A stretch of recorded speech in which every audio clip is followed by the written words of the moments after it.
What's happening, everybody? Welcome to Elite Encounters and our complete playthrough of the Bloodlord's Adventure Path for Paizo's Pathfinder 2nd Edition. I'd like to give a special welcome back to the Elite. That's everyone out there subscribing to our content. Whether you're watching on Twitch or on YouTube, we're simulcasting live right now on YouTube in 4K. If you're new to the channel, be sure to hit the follow button on Twitch and the subscribe button on YouTube. Those are free to do, and you can get information on when we go live, notifications when we go live, anytime we're ready to come on board and have fun. Also, while you're there, be sure to check out links to our socials, our links to elite-encounters.com, our website, and our Patreon, where if you want to support us financially, you can do so there. First thing I want to do for you guys is give out our skull bones. You think you're going to need them tonight? Strong chance. Do you think there's a chance? There's always a chance. You always need them, right? I don't think there's been an episode yet where we haven't used at least one, right? I don't think so. What are skull bones? Skull bones are our token system for hero points for Pathfinder 2nd Edition.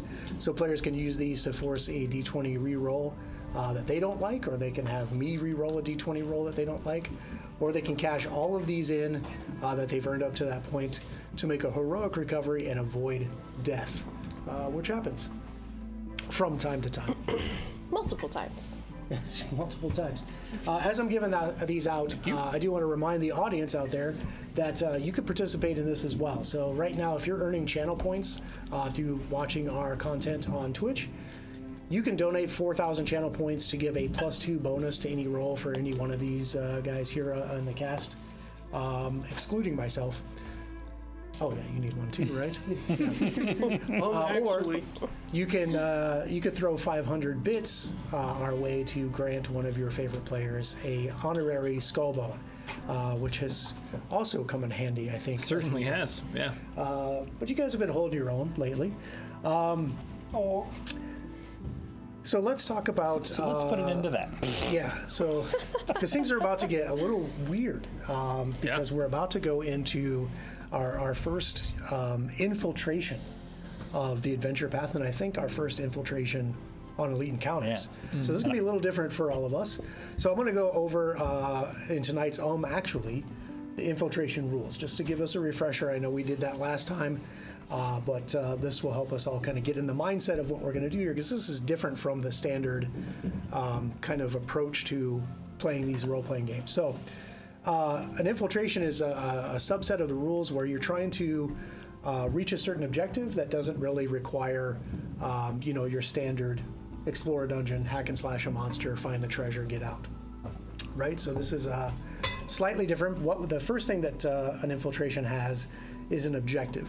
Okay. Now, infiltrations, if they are a larger scope, may have multiple objectives that you have to obtain while you are pursuing this infiltration. The objective that we have right now is finding out where Decrosia is in the town of Paquette, right?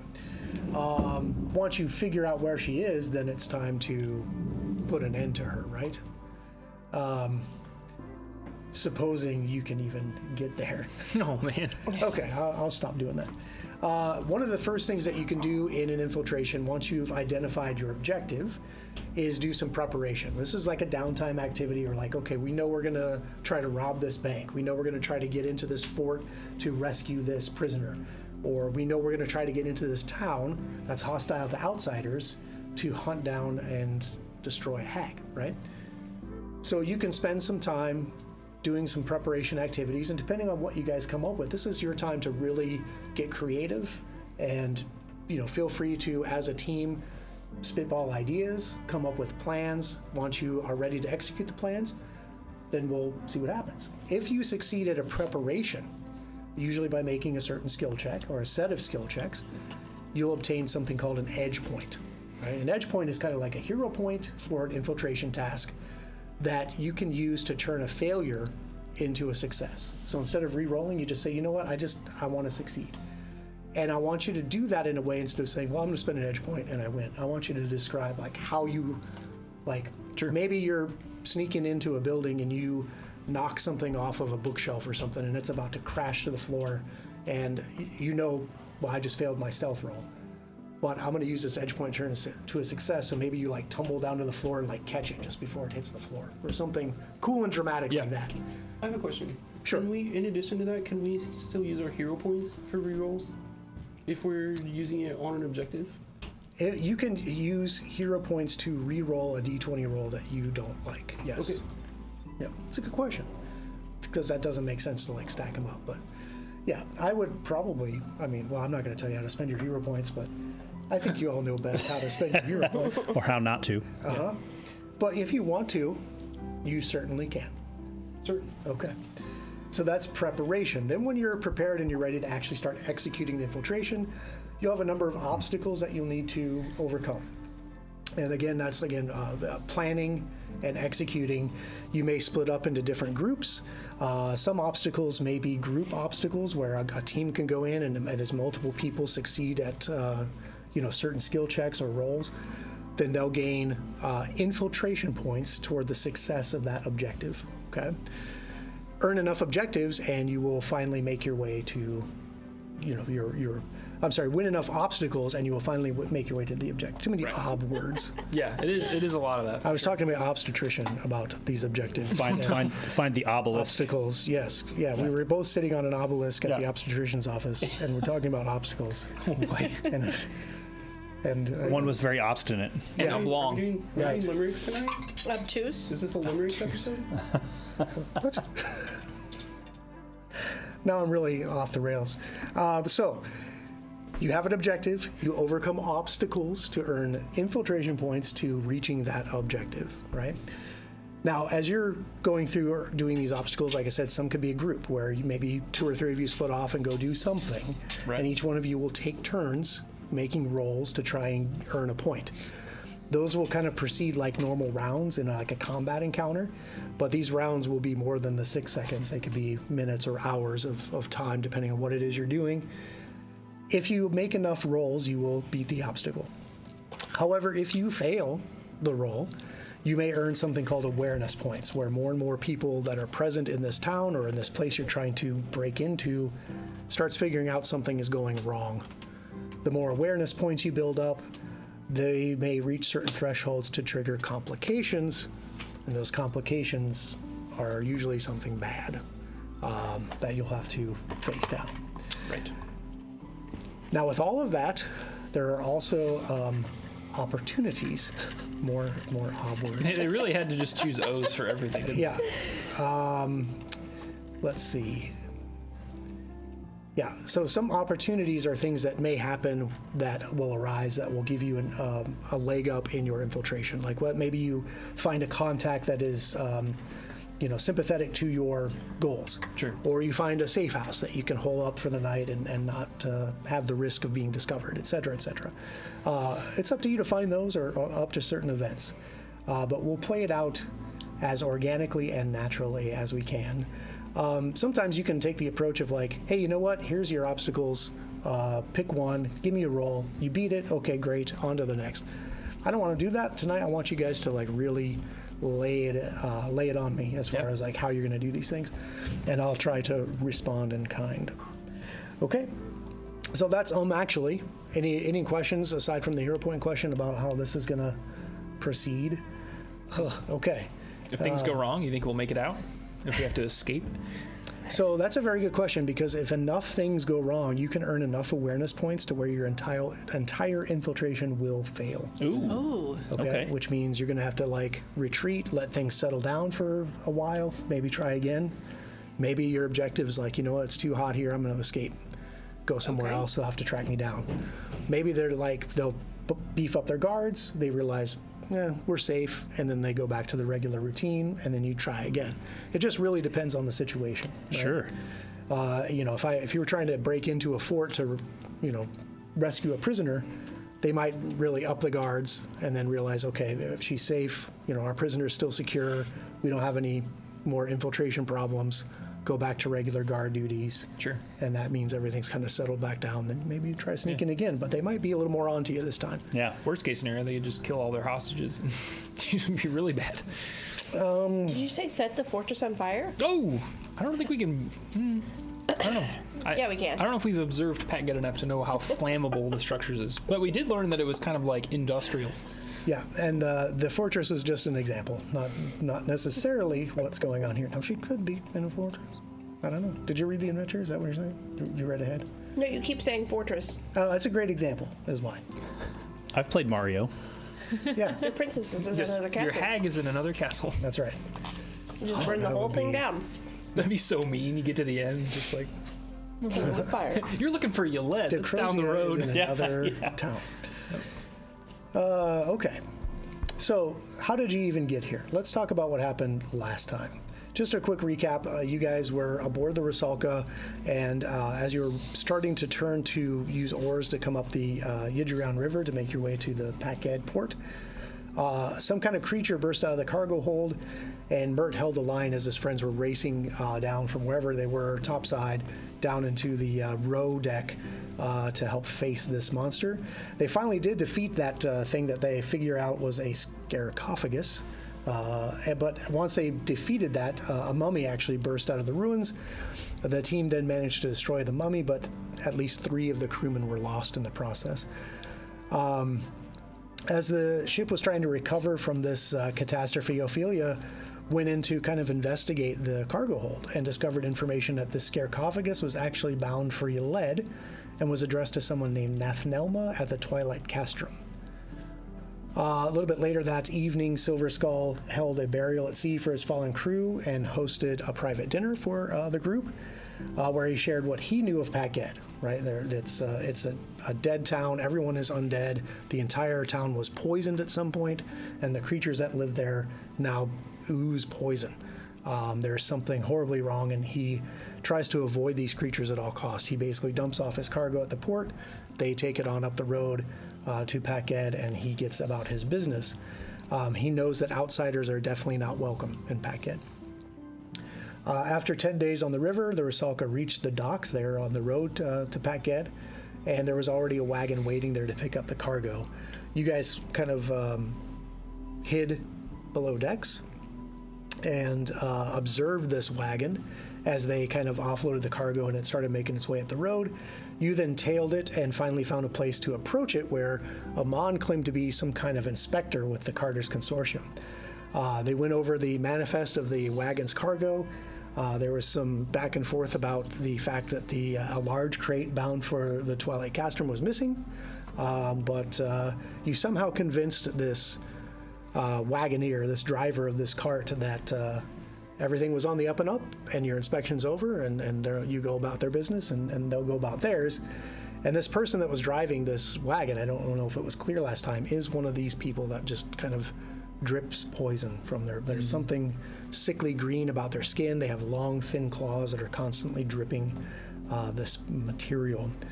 But after questioning the driver, you learned also of someone named the Shroud, and you earned your first edge point. So keep that in mind. As a team, you do have an edge point. That is a team resource, so keep that in mind. Now you guys have about a 2-day hike to the town of Paked proper, where you will begin the infiltration in earnest. And that's where we're going to pick up, is on the road to Paked. The wagon has gone around the bend. The dust is kind of settling in the air where it's passed. You guys know you have probably the rest of today and the majority of tomorrow before you actually arrive near enough to town where you can start other preparations. What do you do? So where we ran across this guy with the wagon, and you said they're just constantly dripping this nastiness, right? So through the course of that conversation, after he wheels himself down the road and we are kind of left standing there, is there like residue on the road of whatever this poison is? Well, that's a great question. It sure why is. Don't you, well, You want like a, like a perception to see it or search for it, or?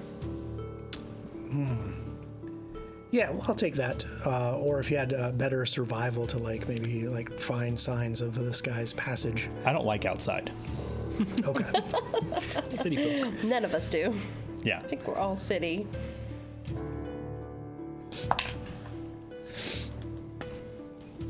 That is a 12. Yeah, it's hard to say. That it's a very dusty road. You are getting up kind of on the northern edge of Geb, so it's very dry, arid environment here. Yeah, you're not really finding any traces of this substance, and you think maybe even if it did drip off of him and land on the ground, it would just soak up in this dusty dirt relatively quickly. Yeah. My hope was, we stood there. He stood in the same place long enough that it would Yeah, they're not just Yeah. profusely sweating it. It's just kind of, oozing out of their pores a little bit. They're kind of oiling I know what with that's the like. stuff. I know what that's like. Like you mowed the lawn this weekend. Ah, Yeah, that's how I felt. yeah. Okay. So there was like a machine with him as well, right? Almost like a mechanical animal. Right, there was something that Gorilla, they were using right? to pull the cart. Was largely a mechanical construct that was shaped like an ape, right? So basically really large arms, short rear legs, quadrupedal. Yeah. Would you take a crafting roll to like maybe identify what's driving it? Is it being piloted, or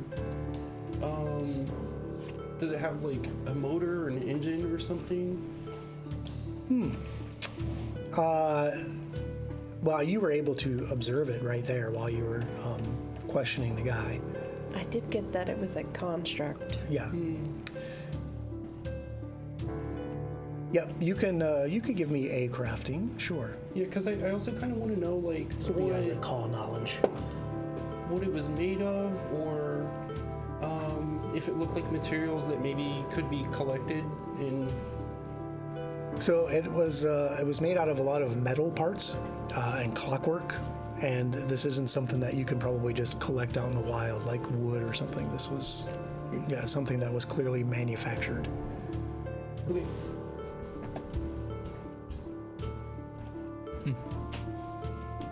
Could I give you some kind of roll to potentially know what the Nope, I'm done with rolls. What do you do? sad? Just like what this poisoned undead creature is. Oh, jeez. That would be a religion. Let me go ahead and. What is your bonus to religion? It is 9. I ain't great at it, but I'm undead, so I gotta have a little basics, It looked like some kind of ghoul. Okay. But instead of, it did have like some sharp teeth, but the claws were extremely long compared to a ghoul. Right. That's really all that you're Sure. remembering. So kind of like, well, You've never seen anything. we've really seen like regular this before. ghouls. We got to experience Lacedons in Right. Sallow Shores, so this is some other kind of ghoul-like Yes. creature. This is It's something very other. different. Okay. Interesting.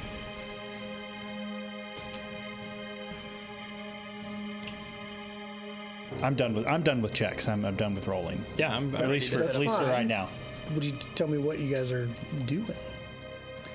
I think we, at the bare minimum, need to find some place to hold up, where we have some kind of a place of observance down, at least onto a part of the city, so we could kind of just start this idea of figuring out if there's a rotation of watch or how the city just kind of functions. Yeah, once we get closer, I think we'll have Yeah. a better idea of how the landscape sort of unfolds around the city, and then perhaps we can find a ridge nearby or something, some way we can get close enough to observe. But I guess for now, should we follow the road? Or should we get off the road and go through the trackless wild? I don't know if we want to be seen on the road. I don't know exactly. I want to get lost. Me neither. So I think the road would be the best route. I mean, there's still cover around, right?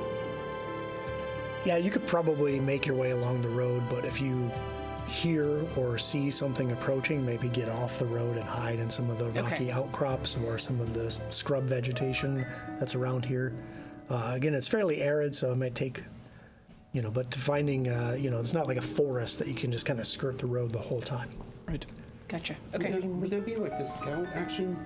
I think it'd be avoid notice, That'd be right? more avoid notice, while you're trying to stay hidden while you're in exploration mode.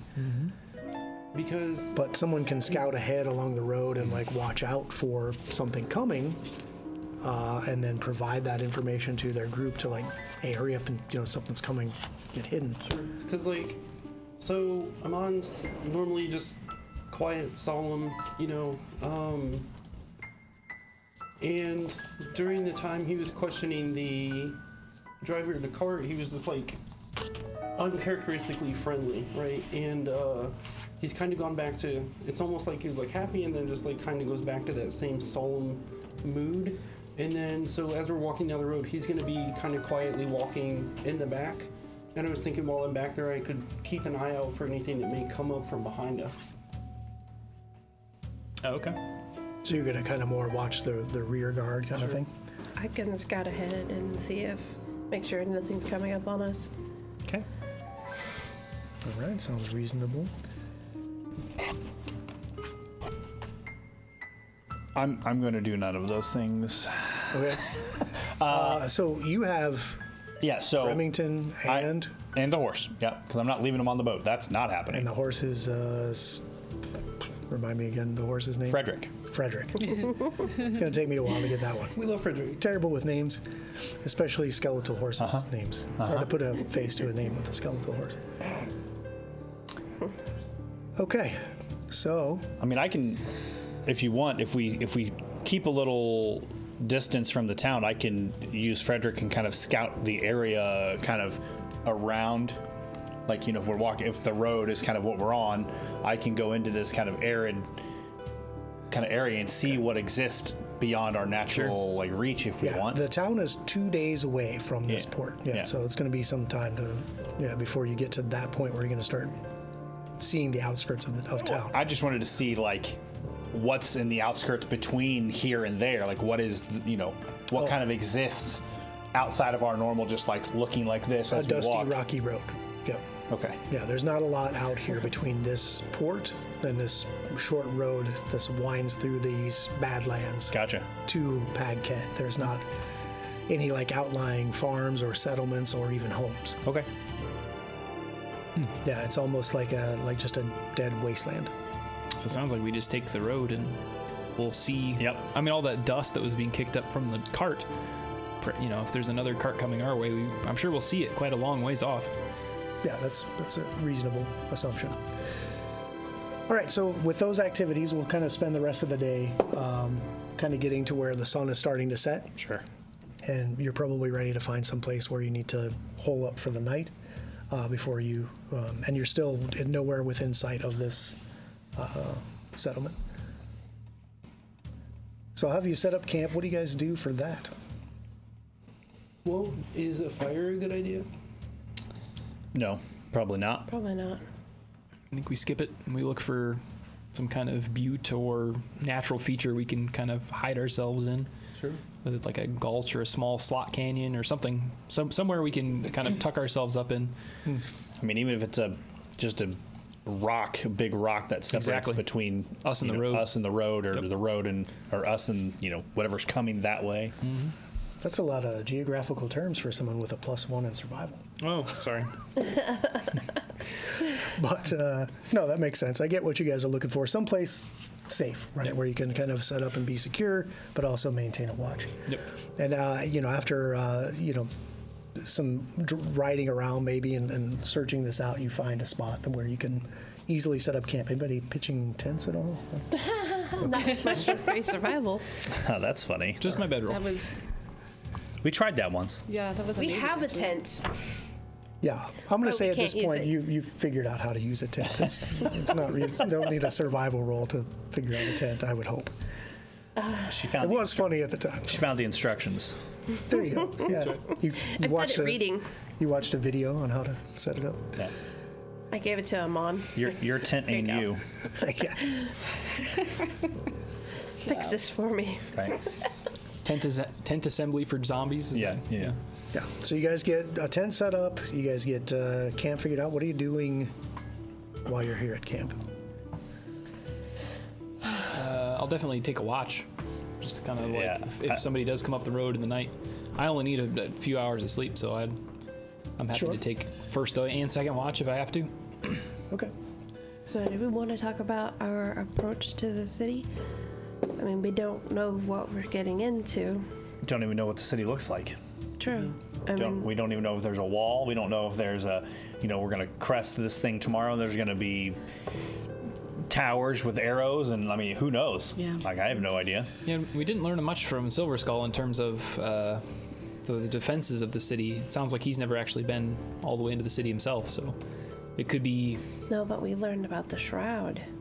I would like to know what that is. Certainly, yeah. I don't know if that's a person, a council, a army. Maybe. Hard.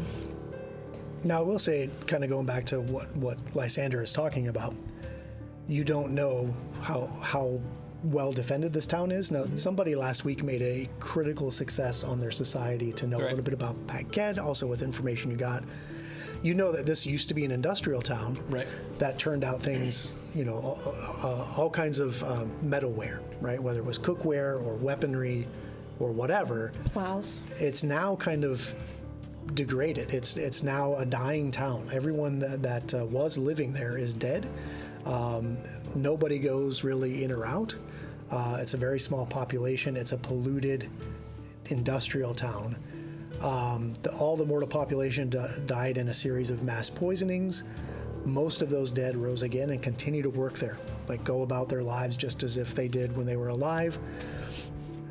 And there was no mention of like defenses or fortresses or walls or trebuchets or ballistae or anything fun like that. But we did learn briefly that there may be some export of firearms, right? To or from. There are Alkenstar, rumors. Rumors. There are rumors that there are now firearms being exported from Packhead, which is very weird because until recently it's only been pretty much like farm implements.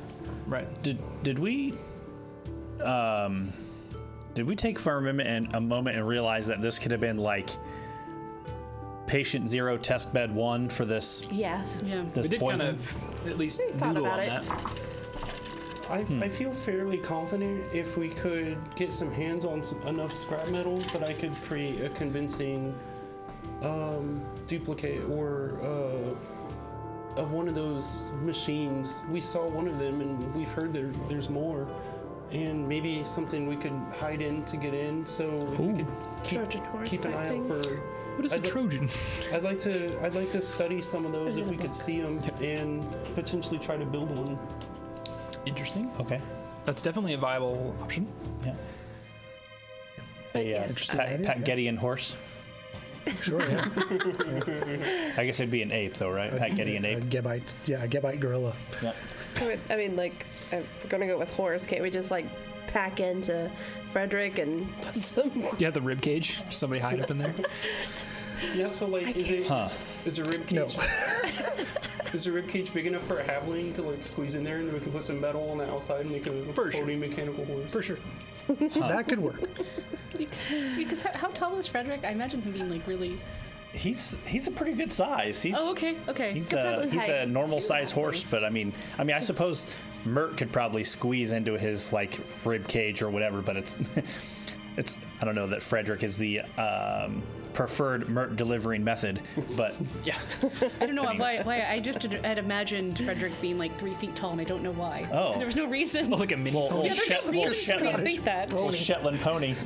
This is Frederick with his awesome hair. Like, He's like shins this are tall. dragging the ground while you're riding into town. Yeah, Little Fred. should have summoned a bigger horse. Like, bro, I could have just bought a big wheel. Summoned a bigger horse. Undead hobby horse. Yeah, Got it.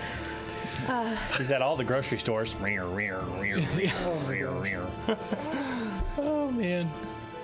Yes, we did think about the fact that this could have been the test bed for the poisons, and Did we? Because yes, We talked about it briefly that perhaps maybe this is Necrosia's test on everybody and poisoned them all. and considering that this city has also made plows, Yep. Yeah, we talked about. we talked about the fact that it would be could be a delivery system Yeah. if to poison the whole and Yeah, if they have advanced forms of metallurgy that could potentially be cursed or poisoned somehow. who sure, knows? that's interesting. Yeah, because I think we looked at it as this could have been the poison going horribly wrong or horribly right. Right, correct. Either way. Potentially, yeah. It could have been something that they stumbled upon and then are trying to perfect, Trying to replicate, yeah. Or, who knows? Anyway, This certainly is a good test case for the mass poisonings of Quick, which seems to be the objective of this coven. Correct. I'm definitely eager to observe more Yep. when we get there. I wonder if the shroud is our hag. I don't know. Perhaps. I could try to find out if you want. Or perhaps a member of, or it's like our hag is a member of the Shroud, like it's some kind of society or council. I don't know. Do you want me to see what I can find out about this shroud? Sure. How? While we're resting. Yeah. I'm I gonna. don't like this. I don't like the tone you're taking. I'm sorry. Well, here we go.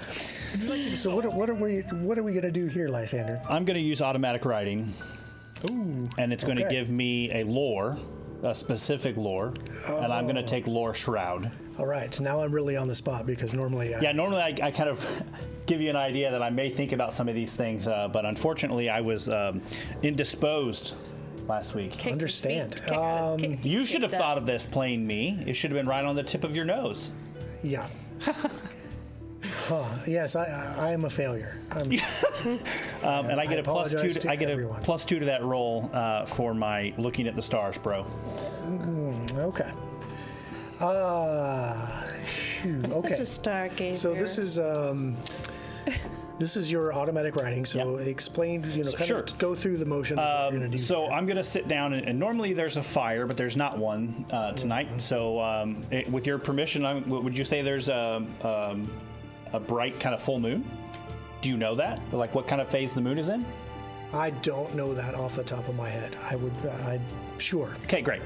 So he just kind of sits himself and gathers himself, and he pulls out a piece of parchment, and he sits it on the ground, and he just takes the quill from his pen and just sticks it on the paper. And his eyes close, and then quickly his eyes roll in the back of his head, and you kind of see the whites, or I guess the what you would assume to be the whites of his eyes inside of his mask, and his hand starts just feverishly making circles on this page. It takes 10 minutes, and I'm kind of like oblivious to anything else that's going on during this 10 minutes, but he's feverishly just scribbling in circles and kind of covering the whole page with this ink.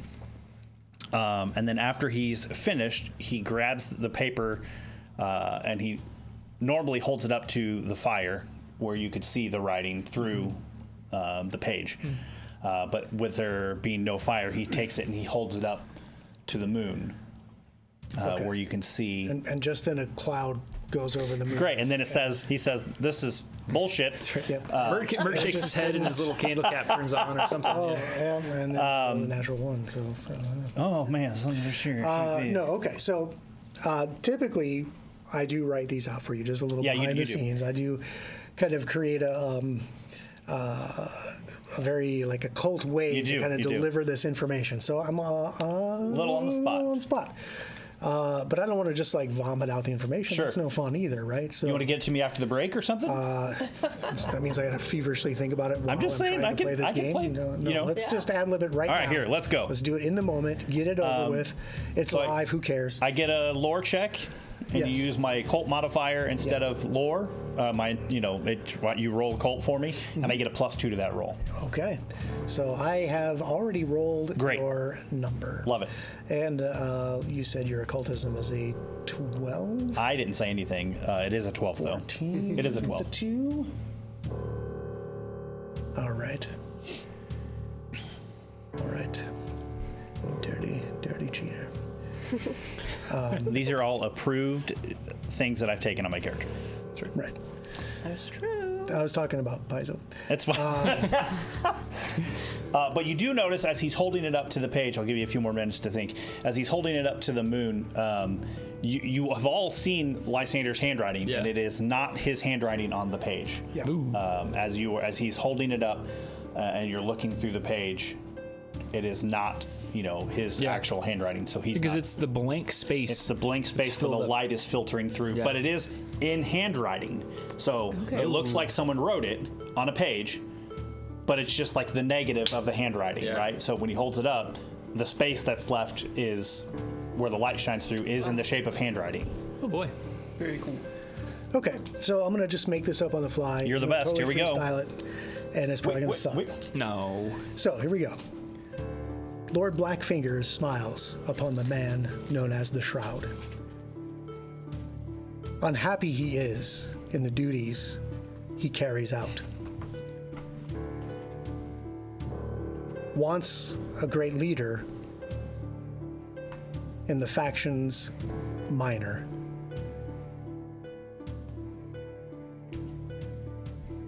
He looks for an answer to rid him of the poisoner. Be careful, brother. And then it scribbles out. Okay. Very well done. Didn't even rhyme, but hey. It's even rhyme. What bar are you setting this? Well, most of his were poems. Yeah. So. Well, you know, during my time with the Carter's Consortium, like, I know that there is a small presence there in Packhead. And when he says factions, like, you're looking at your parchment, it says factions minor. Like, the Carter's Consortium was considered one of the major ones until there was a betrayal within, and I kind of like get a little pensive when I talk about that. I can't help but wonder if this Shroud is affiliated with the Carter's Consortium. And that's the only faction that we know that is in Packhead. Yes. And it, We and don't. There's no other major. Yeah, there's no presence of any of the major elders factions. or bank or. Sounds like we might need to go try to find this. well, and shroud. it would make sense that the gentleman with the cart was going to report to the Shroud, right? You're also, Lysander, catching up on that first line about Lord Blackfingers. You know that's another name for the god Norgorber, who was an evil god of poisoning and assassins. Yes, indeed. He was the ascended through the stone guy, right? He was one of the That's right. three that. Trial, yeah. Yep, that's correct. Yeah.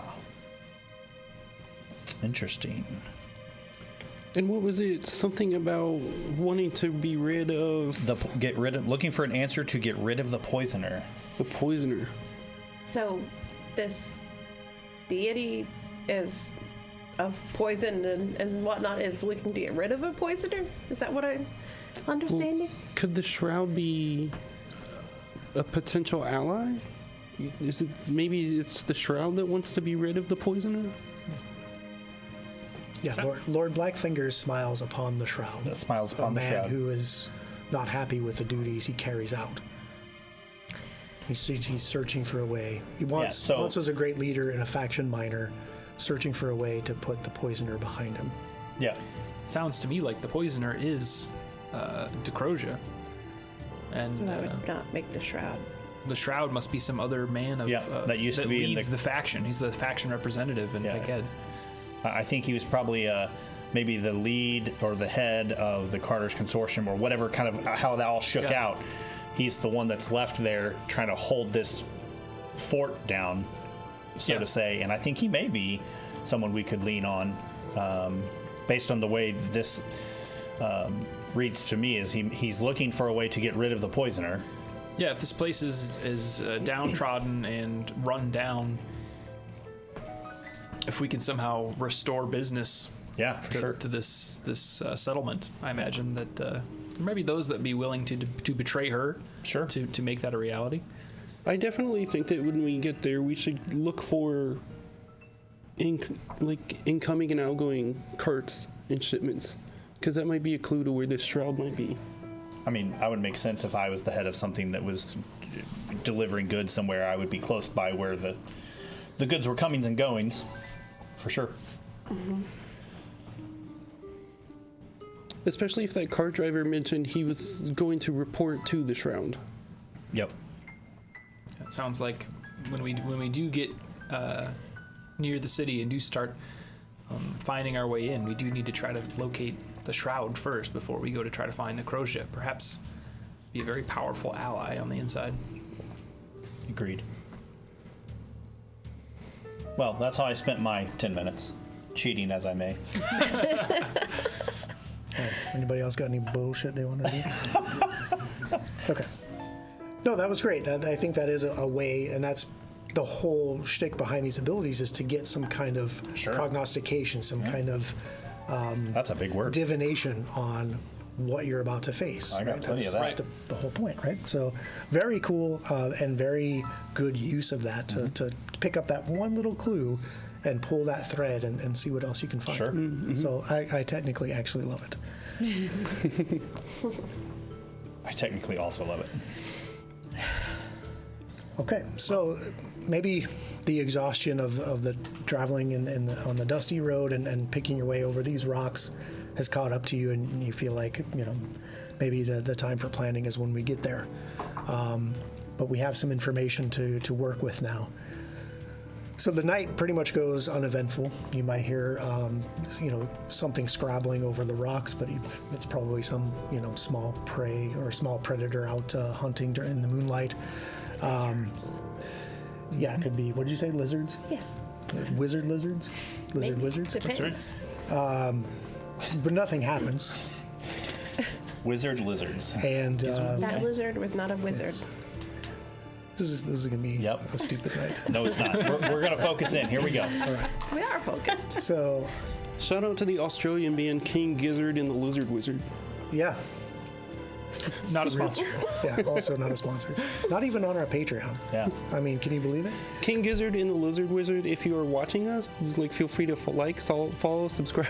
Yeah. So Go to that check out Patreon. the Patreon. Yeah. We really could use the Patreon. Yeah. So you wake up the next day, as rested as you can be, sleeping on rocks and things. Maybe you had some bedrolls inside the tent or whatever. Sure. And It's not my problem. it is kind of a late spring morning, so it's a little cool when you wake up, but the sun comes out and it starts warming up really quickly, and you're ready to head on down the road to Baghdad. And after several hours of travel, you start kind of coming up over a rise, and you can see kind of set maybe in a little valley between like some buttes or some bluffs, a small town. A nest of towering brick smokestacks, most of which emit no smoke at all, rise from this rust-colored factory town. There's a slow-moving river that winds its way through the town, the water giving off a rainbow sheen of nauseating, unnatural hues. One side of the river, several huge factory buildings still stand, weathered by time and age. Beyond the river sprawls a cemetery. You can see even from here that most of the graves are just empty holes. That's like just kind of peppered with darkness that you take to be just holes. Low, ramshackle homes crowd the other side of the river, connected to the factory side by 3 bridges, one of which has collapsed, another one that appears to be patched with iron girders and a lot of luck. Automatons lumber through the streets, pulling wagons, performing manual labor, and you can just see tiny dots of the movement of people. There are currently no wagons moving in and out of the town. But that's what you see kind of from this distance. I'm going to give you enough of a distance to where you can kind of, do what you want to do for preparations. Someone would have had to dig up and reanimate these corpses, right? Yeah. It makes sense that things were poisoned, but this looks like they intentionally reanimated, dug up and reanimated corpses. Well, perhaps, but also people that die because of certain evil acts, sometimes that void energy is enough residual energy to reanimate them. Like with the Nepenthe, Mr. Highridge's wife, right? She was reanimated as what we believe to be a revenant just because of the nature of her death. She was murdered. But then this seems. Did you say that it's quite a number though? as far as like when we're seeing like the dug up, is it like a lot? Well, yeah, define a lot. I mean, I suppose this would be like a small. Just imagine like a small rural town graveyard, right? It's probably, over time, several hundred plots, right? Right. And almost from this distance, it just looks like the ground is just peppered with dark Okay, so spots it's that a you would take to be holes. Percentage. Okay. Is there any way, I know it's maybe a stretch at this distance, but can I tell if they've been freshly dug? From this distance, no. Okay. You can't even really tell if they're even holes for sure. You just get that impression. Oh, okay. Yeah, you're still far outside of town, looking Right. down into a valley, and you're just kind of, imagine, cresting over a hill, and in the far end of the valley is this town that you're just now observing from this distance. So when we were talking about Pac-Ged before, that everybody was poisoned and died, and then they were reanimated and continued to work their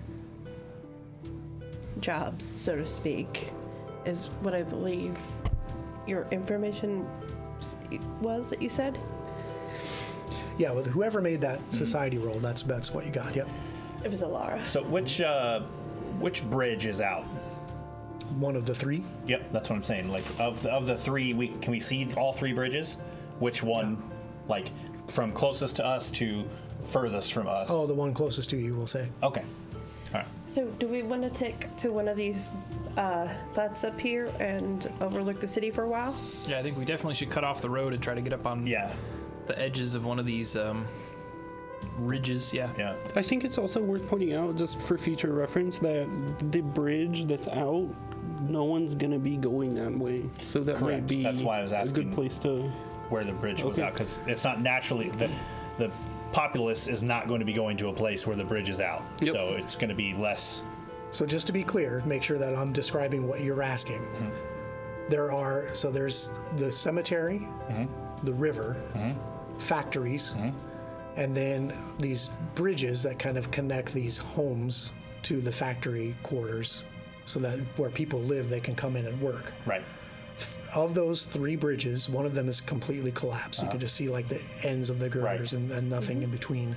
The other one is on the verge of collapsing, and another one is relatively intact. Okay. And that's the one that seems to have the most traffic on Sure. it. You were asking which one is completely collapsed? Correct. Oh, that would be probably the middle one. The middle bridge. Yeah, the one that's closest to you is the one that's barely hanging on. Barely hanging on. Okay. Gotcha. Yeah, Okay. Thanks, Patrick. sure. Yeah, I want to make sure we get the layout of the land as best Sure, we can. sure. Yep. It's strategery.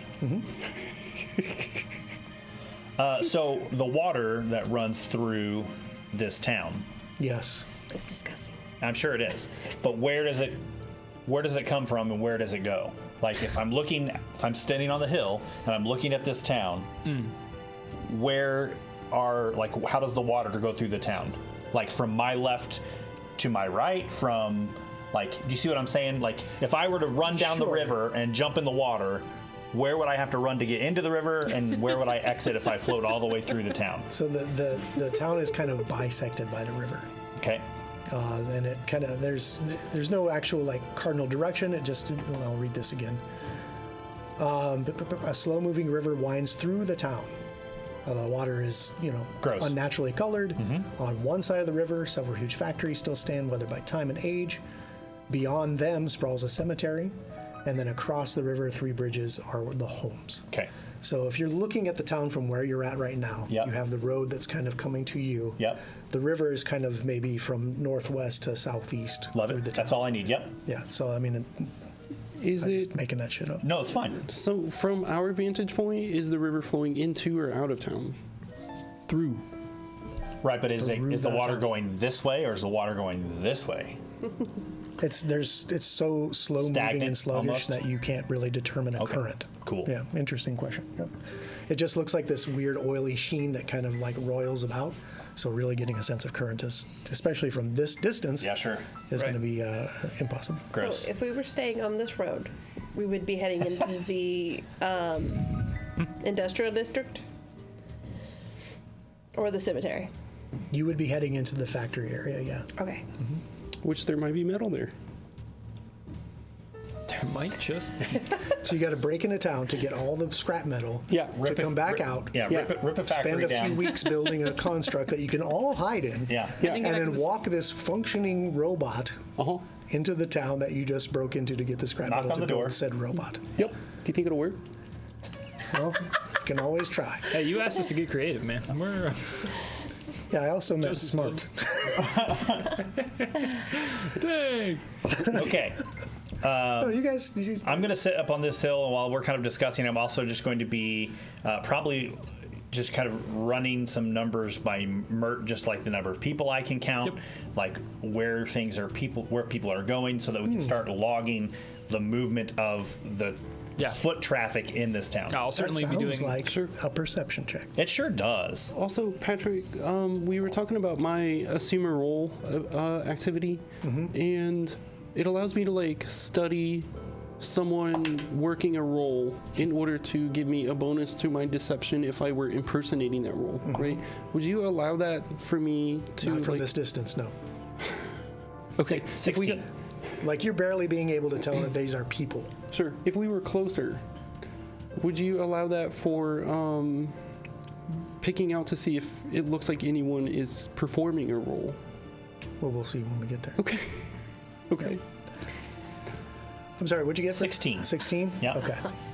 And I'm not like looking for specifics. I'm just like, okay, I see what looks like maybe 3 people, and they are going this way, maybe, or Yeah. After watching for maybe an hour, Yeah. you're not really picking up on anything No rhyme or specific reason, with huh? that. Sounds great. Did you see any carts? I mean, there's Every carts. now and then there Yeah, are there's carts moving through the town, Yeah. and they're all led by those machine automatons. things. Yeah. Perfect word. Yeah. Yeah, if we're sitting together and kind of doing that, and you're kind of relaying some numbers, I'd be interested to use like my eye for numbers or accounting lore to kind of do the same. Like, how many automatons, how many wagons, how many of these people, to give us a rough idea of. From what this we're up distance, that kind of granularity is going to be pretty hard, but I will take a Yeah. perception roll. Okay, sure. 13. Hey, we're great at this. No. Yep. And you don't really notice anything of particular Yeah. Interest to. Yeah. Okay, and so- Necrol apparently, espionage means burn it to the ground. Yeah, seriously. So I've noticed Patrick keeps saying from this distance. So I think we should move in a little closer. If you move in a little closer, we will exit out of preparation. mode, Preparation. and you will have no more access to any edge points at that point. Oh man. Okay. So that's up to you. If you feel like you're prepared enough to get in there and start digging around, No. we can jump out of preparation mode, What kind forego any more edge points, and Nope. get right to it. Nope. I have a question. I'm going to try to look at for the buildings. Like, which one's the biggest? Which one's the fanciest looking? Which one's in need of the most repair? Okay, that sounds like a perception roll to me. Most likely.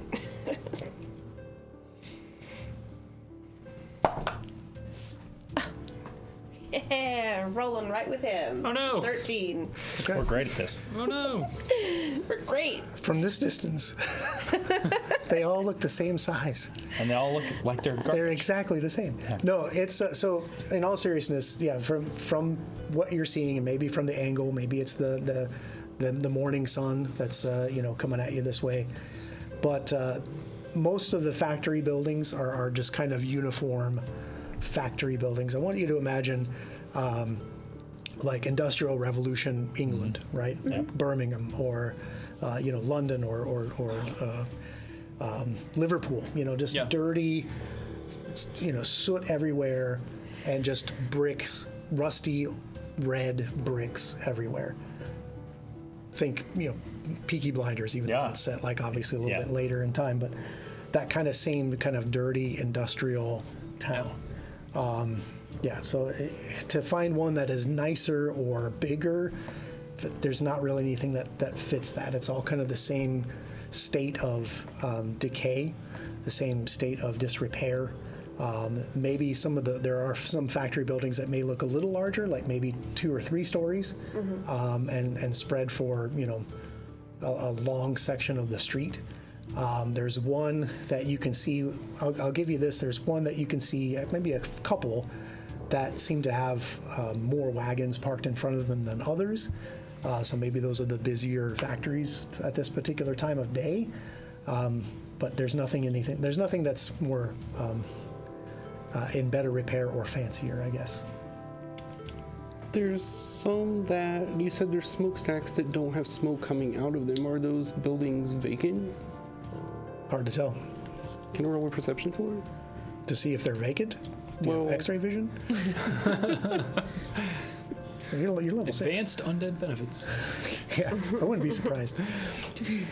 I will take a perception roll to get a sense of maybe you see movement through the windows or something. Sure, or like people going in and out. That makes sense. I was just giving you some shit. Well, it'd be cooler if you didn't. Okay. No, I'm just kidding. Well, it's more fun for me if I do. But okay. 21 perception. 21 perception. Okay, yeah. Oh, that's how you do that perception thing. Yeah. Still not really picking up anything that's significant. You maybe, you think you see movement, but a lot of the windows are, if there are windows, they look like they've been smashed out by people throwing bricks through them. Yeah, this looks like a dirty, run-down industrial town. Well, it sounds to me like we've observed a little and not seen much. But I think it'd be worthwhile to observe like a day cycle at least to understand and a like night really, cycle. Yeah, What to if- really understand Good point. when the high and low points of activity are, because I think it would be best to go when the streets are at their most vacant. Yep. Okay. While you guys are doing that, Alara, I know that you have that disguise kit, right? Yes. What if while they're taking the time to observe and maybe like observe the patterns, if I'm pretty good at crafting, and maybe between the two of us we could put together a convincing disguise? Okay. Maybe you can make me look undead. Oh yeah, you and Yeah. Lysander are definitely gonna be at the most. Well, healers and we're that. ghosts, so You guys are all at a disadvantage because you've seen what these things look like, and none of you look like these things. Yeah. So there's that to consider. However, if you do want to work on disguises, what we can do is for those of you who are going to be the focus point of putting the disguises together, which from what I'm hearing from the plan sounds like Alara and Amon are going to work on these disguises. Is there anybody else that wants to help with this process while other people are observing? Yeah. Maybe I can use some of my alchemical stuff to make like a green groupie stuff that's not actually going to hurt us, but could actually like mimic the poison. Okay, interesting. So here's what I'm going to do. Who is going to be like the lead on ritual. creating the disguise or disguise as? I guess I will be. And I can aid. Okay. So this again, throw out everything you know about. I'm going to aid. I'm going to roll initiative. I'm going to do this, because the way this is going to work is we're going to pick one person to kind of take charge of this project, and each person that's assisting is going to assist if they are trained in a certain skill. Okay, that's how it's going to work. So sounds like Alara's taking the lead on the disguises. She's got the disguise kit. Does that disguise kit grant you any kind of item bonus to see. crafting disguises? That's a good question. Meanwhile, it sounds like Amon is going to assist. Yes. Okay, so Amon, I have you with an appropriate level and the appropriate skill. Okay. So just your act of helping her is going to grant her a +1 bonus to this roll. Real quick. I do have being human and appreciating the bonds with people, like having a short lifespan. I have cooperative nature, which gives me a +4 bonus on my attempts to aid. So Okay. whatever your number is. This isn't an aid. This is using a specific skill to grant a specific bonus in this task. Gotcha. Okay. It's a good question, though, but not in this case. So again, this is a completely different kind of approach to the rules here. Sure. Okay. I don't know if you would count my additive as a aid. No. So once again, if you are trained in a very specific skill, Gotcha. you will grant her a +1 bonus to this roll. And you could say it's because you're helping devise some kind of substance to make your skin look oily with this poison. That's great. I want you to continue to do those sorts of things. Like, think about how your character is doing this.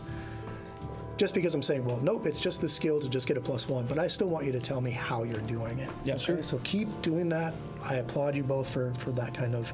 Would that be crafting? So Or- that is not the skill. I have the skills right Damn. here, and I know what it is. I'm not going to tell you what it is because I don't want to tell you or the audience what people's ranks are in certain skills. This is new to all of us. That's right. This feels very unfamiliar. Now, if you want me to say, hey, guess what? Amon is XYZ in this skill, you may not want people to know that about you.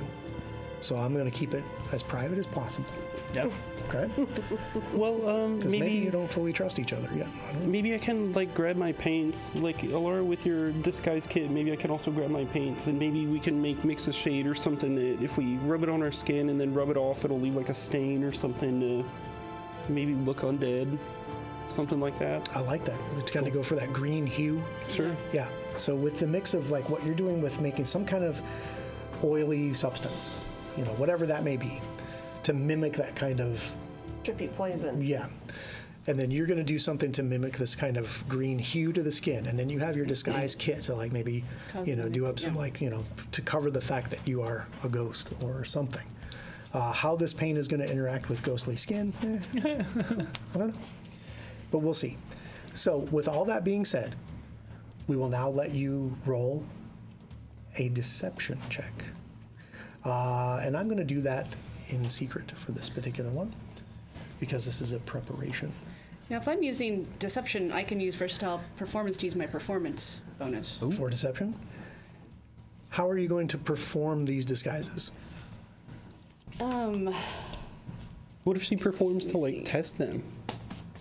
Just artistic flair. Doing like a I'm gonna put a little red here. Is it Project sturdy? Runway up on the ridge. No, I mean, in all seriousness, Yeah. that's not a bad idea. Like, put this, put these things on, put this, and then try to like. Try to move. You Try saw to, the guy, right? So you're Yeah. gonna like try. Does my makeup how does fall this off, look? or do I wipe Yeah. it off if I do this move? It's a or- dress rehearsal.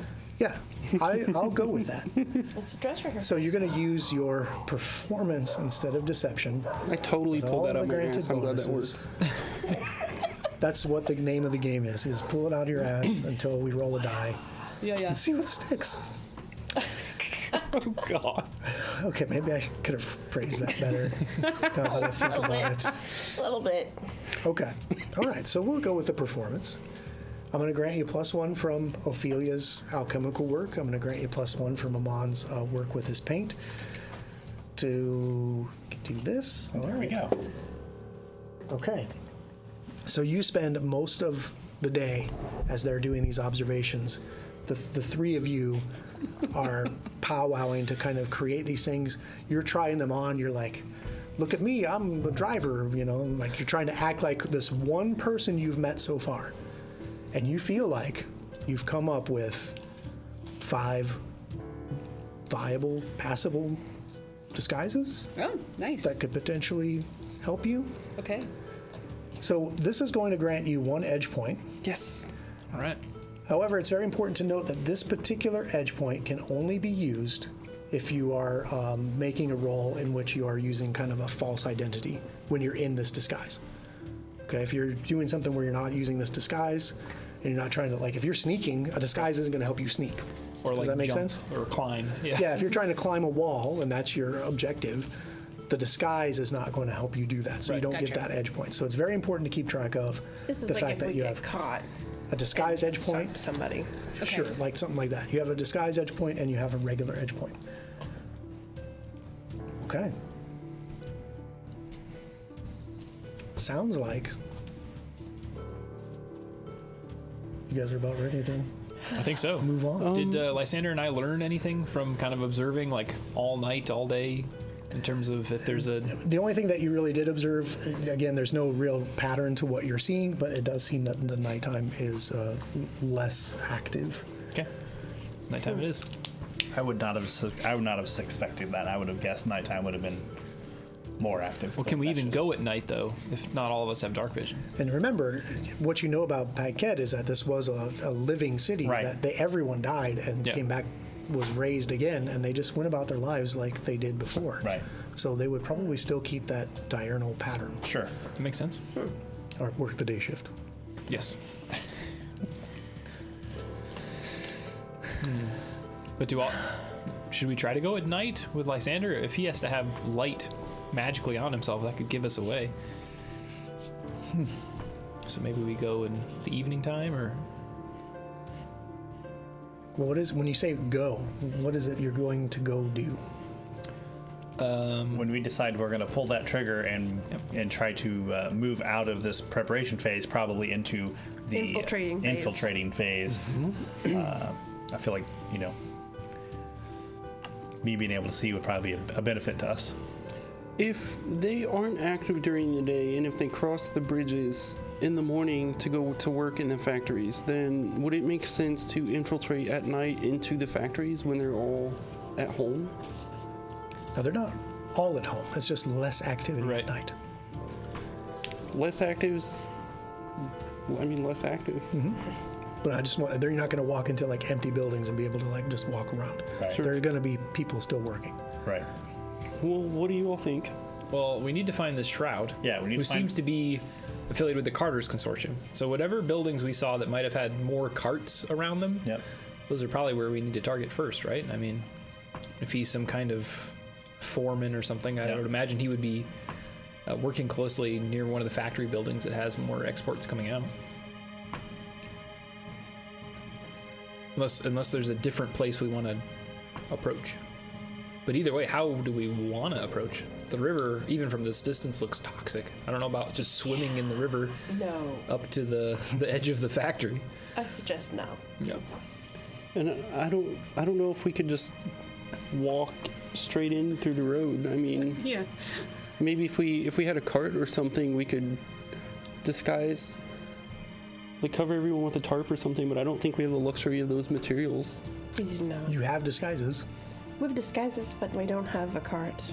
Would it be strange for even people that look like they're from here to just be walking in from who knows where without a cart? I mean, We could try from the cemetery. I was gonna say we could come into the cemetery and come in around the cemetery. Like, hey, what's going on? We just climbed out. what did we Just all miss? hanging out in the cemetery. I'm a newbie. How do you do this? That's where Crawled the out of the people grave. I'm just a late bloomer. I'm here. Don't mind that it was 5 years ago. Exactly. Yeah. Oh. But yeah, there isn't really a solid topographical way to sneak into. You know what I mean? It's just in a valley. Yeah, because the valleys. Yeah, I'm assuming it kind of got the ridge all the way around. There's also the question of our weapons. Would that give us away? Would that look suspicious? I mean, I have this shield. You haven't, from that distance, haven't seen anybody Yeah. just walking around heavily armed. Yeah. But you don't know. Like, there might be people that have weapons down there. I mean, Maybe I could pose as an escort or something. So From that's the city? wrong website. how do we? Oh Oh boy. Goodness.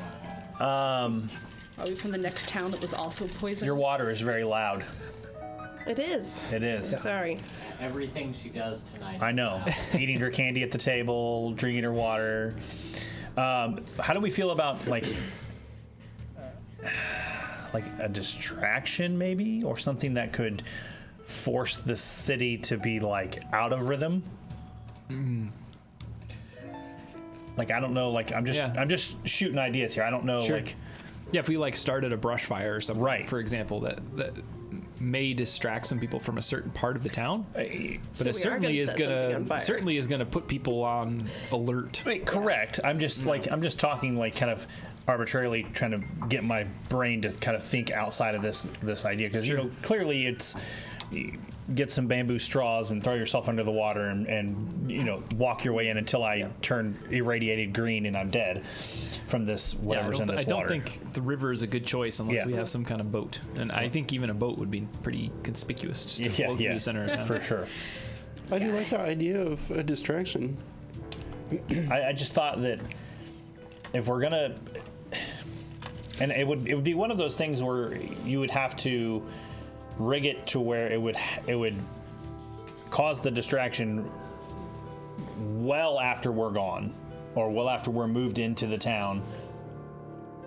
You know, and I'm looking at that first bridge that's almost falling apart. Oh. If we could blow that bridge with some alchemist fire or something that would, you know, have some kind of fuse in it and burn and then set it off or something, and then the bridge would collapse, you know. Oh, and if it seemed natural enough. Well, who knows? But if it happened while we were already like into the town, it would draw people the other direction. Then again, it just may just raise the alarm and everybody's now heightened and they're gonna be, you know, kicking over every cart looking for whoever did it. No, I think that's smart though, Lysander. If we could reach the bridge and collapse it somehow, if it's hanging on by a prayer, there might be a way me and Remy can, you know, rip some of the support beams or knock something down that would cause a distraction that we could kind of slink away from and focus somewhere else. Let's file that under escape plan. But you would have to have it ready for it to be used. Yeah, for I don't. an escape I don't plan. think there's any way we can remotely collapse it that I know of. I certainly can't. I don't even know if I could collapse a bridge with my bare hands. It seems like quite a feat. I don't know. I was just thinking out loud. Yeah. Do you want to try to spend some time sneaking into town and try to get closer to these bridges to observe them? You will have to get close to check out what you can do to these bridges to potentially sabotage the one that's barely hanging on. I think it's smart, and that would also prevent Yes. additional reinforcements from reaching us, or at least slow things down if things go south. I think maybe the best approach would be from the graveyard because one is a small town and there's only a certain amount of people here. If they're all undead, I don't think they're using the graveyard much. Exactly. So it's graveyard and then housing, then river, then factory. No. No. So let me go back up to. Sorry. It's I hard don't for know me to why keep this in is so mind. I hard think it's for me to do. graveyard factory. It's factory, River graveyard, housing. river housing. Got So, it. a slow-moving river winds its way through the town. So right in the middle, on one side of the river, factory buildings still stand, weathered by time and age, and beyond them sprawls a cemetery. Yeah. Got it. Okay. Standing on the other side of the bridge, connected by these, well, three bridges technically, are kind of the low ramshackle homes that crowd the other side of the river. So you have homes, river, factories, graveyard. Got it. So yeah, I think that's definitely our best option. We circle the valley or the ridge line to get down to where the graveyards are, and then we can use either the open graves or the headstones or something as cover to work our way up closer to the city to observe what we have going on. I think it's important to decide what time of day we're going to do this, because if we're there during the day, they'll be in the factories. If we do it at night, they'll be in their homes. And you know, More or less. yeah, more or less. But if we go at you know, shifts in, they're going to be less in the factory and more in the homes. Sure, yeah. Right. Versus And on the bridge. versus, you know, going at shift beginning or whatever, you know, Yeah, let's kind of just- that kind of stuff. I will say, through your observations, you didn't notice a lot of activity in the graveyard. Yeah. It's kind of like that's Yeah. where we were. Yeah. Now this is where we are. Right. Yeah. No, I think that's super smart. I think though, yeah, like you're saying, time of day wise, maybe we should go in the evening then, so Lysander can still see, and we don't need to have artificial light.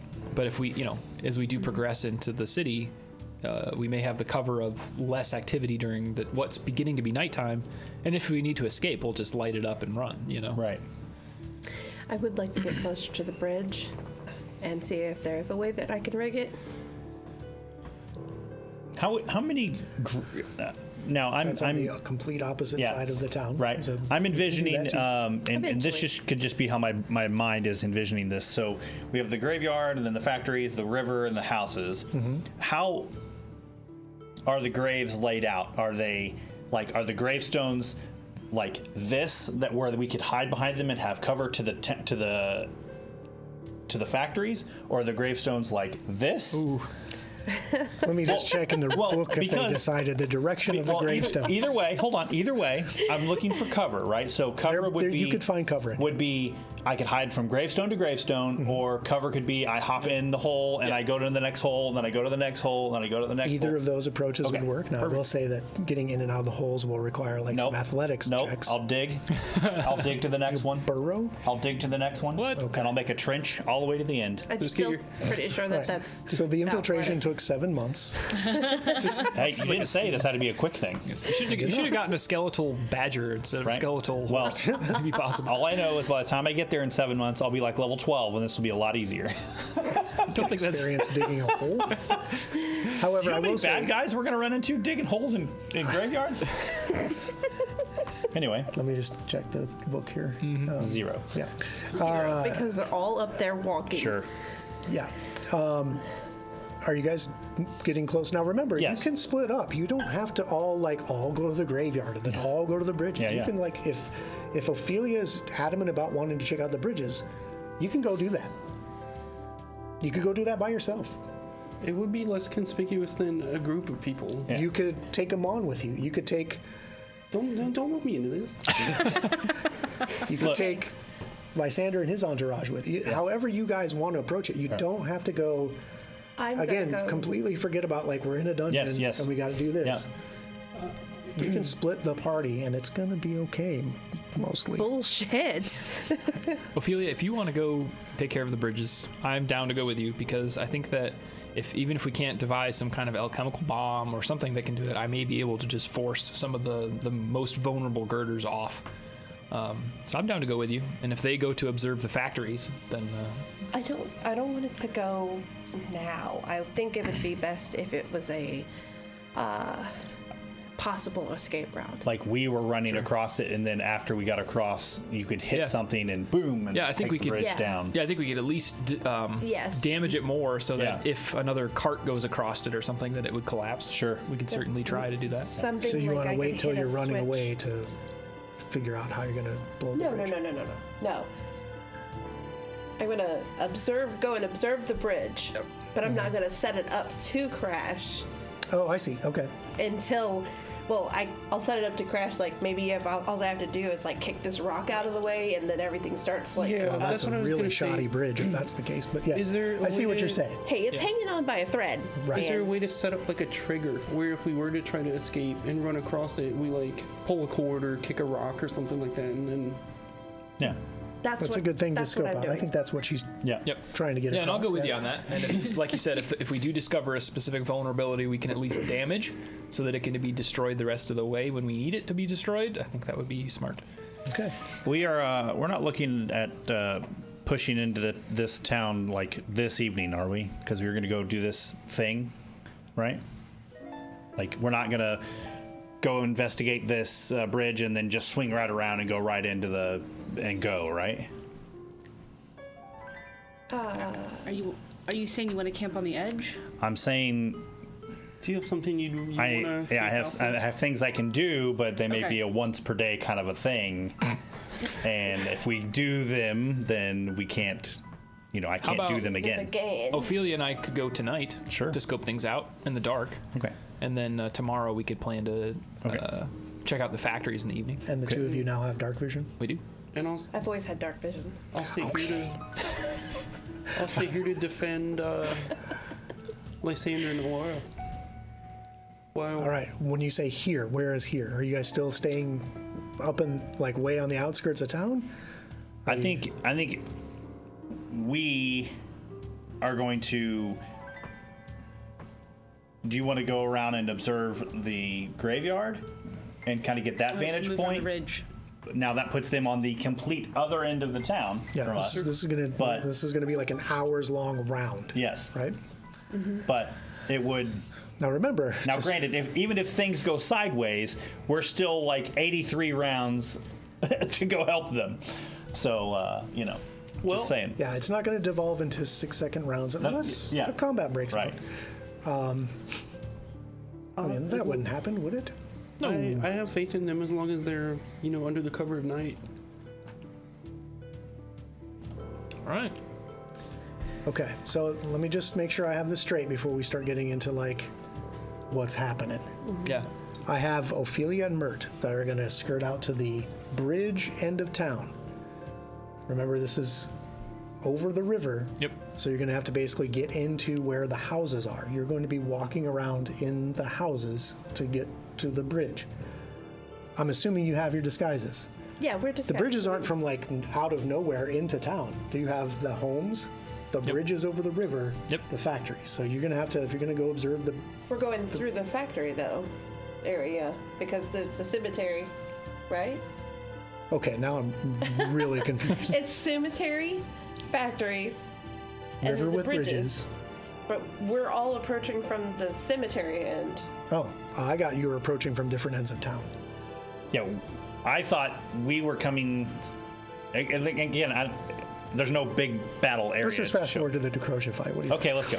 No, I thought in my mind like we were closest to the bridge that could be collapsed, and that is the furthest point away from the cemetery. So for us to scope out the cemetery, us three would have to go around. Yes. And kind of get over there. Okay. Yeah, that's fine. Okay, I think yeah. we can scoot, and I don't think the bridge that is shot like holding on is in the middle of town. It's like one of the ones. It was the one to the closest to us on the. Right. So we can come in through the housing and at least kind of skirt the edges, and then get to that bridge. Do you even need to get at ground level, or could you go? Well, we got to check it out. I mean, Well, I mean, we like got to be pretty close to know whether or not it can be destroyed. Like underneath the bridge? Yeah, we could maybe like You'd have to walk do the that. edge of the riverbank or something. Yeah, you can follow the riverbank, sure. That, yeah. It's still observable, obviously, from the homes there. Okay. Yes. All right. Okay, so, we're going to the bridge. Yep. We're going to the bridge. So hold on to that plan. You guys are skirting around the other edge of town Yep. to the graveyard. Yep. And what are you doing in the graveyard? So ours just going to take. You said it's like kind of an hour, right, to kind of get set up and do the thing. Well, I was right? just giving like, if we're going to do rounds, like Right. where each person does a thing, that's going to be like hours of time. Yeah. Right, potentially. As you're like approaching, looking at the bridge, approaching, looking at the graveyard, finding whatever, each time you do a thing, by the time all 5 of you do a thing, that's a round. Right. And what happens at the end of every round? Something happens. You get an Yeah. awareness point. Right. Yep. So.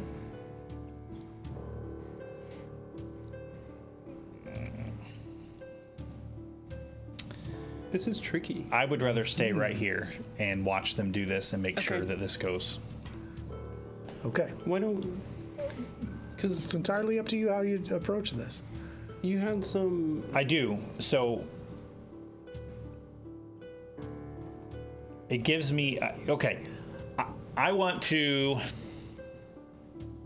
go with them, Patrick, Oh. until we get about 25 minutes guesstimate of where they are to where they're going to get to this thing. I have augury, and I'm going to see the future in the next 30 minutes. And I'm going to see if this is going to be a good thing or a bad thing. I'm going to use the spell augury. Okay. So I see what you're going to kind of go with them. Yes. And when they're like, okay, they've got a good 20 minutes Yep. to get to the bridge. Now I'm going to look into the future and Right. see if this is going to help. Correct. Okay. Smart. So the 3 of you are doing that. And then What is Amon doing I'm, during I'm this time? telling these two because I imagine a giant horse and and a zombie is gonna. I'm gonna keep them back with them, Yeah. so they are with them. And one of them has to be dormant, right? But there is no distance in my ability to shift between the two, the calling of. Mm-hmm. So I'm going to tell them if this turns out I feel is going to be positive, I'm going to awaken the horse. Mm-hmm. So that they'll see that that life essence shift between the two, thus allowing me to communicate over the distance that now. Okay. You have a code set up. Yes. Okay. So you guys, Amon and Alara, are hanging back. If it goes poorly, you could shift to the horse so it could run to aid, like to help. Or pick me up and get out of there, right? Okay. Sounds like we have a reasonable facsimile Yeah. of a plan 2.5 hours into the Yeah. adventure. Okay. If it's gonna go positively, I will shift the life essence from Remy to the horse. To the horse. Yes. Okay. The horse is a good sign. Horse is a good sign. We love Okay. Frederick. You love Frederick. Okay. That's not what I heard last week. It's also not what I heard last week, but he will now. Okay. So, the three of you are creeping your way along the edge of this riverbed Yep. in the cover of twilight. We'll say it's low light for right now for the purposes of vision and that sort of thing. It's not completely dark yet. As you're making your way to the bridges, there are some motion over the bridge, but most people are avoiding the one that you're going for. Most people are using the fully functional bridge, which is kind of further down, probably a few hundred yards down the river, okay? As you guys approach, you get to the point now where this is going to start the round. You're casting Augury. Yep. So explain to me what happens here and play it out for me. Sure. I gain a vague glimpse of the future. So I'm just going to read it for you, and then I'll kind of explain what happens. So I gain a vague glimpse of the future during the casting of this spell. Ask about the result of a particular course of action. So I am asking about the particular course of action of them being able to set this bridge up as a escape path that we could use in the future to keep us safe as we escape, if their ability to make that happen. And then I can blah blah blah blah. Course of action: the spell can predict results up to 30 minutes in the future and reveal the GM's best guesses among the following outcomes: good, bad, mixed. The results will be mixed of good and bad, as in like that's what mixed means in the spell, and nothing. There won't be any particular good or bad results. The GM rolls a secret flat check 6. On a failure, the result is always nothing. That makes it impossible to tell whether the nothing result is accurate. If anyone asks about the same topic in the future, essentially... I'm going to read this spell myself. Let's see here, because I lost the thread here. So, because when you start talking about flat check 6,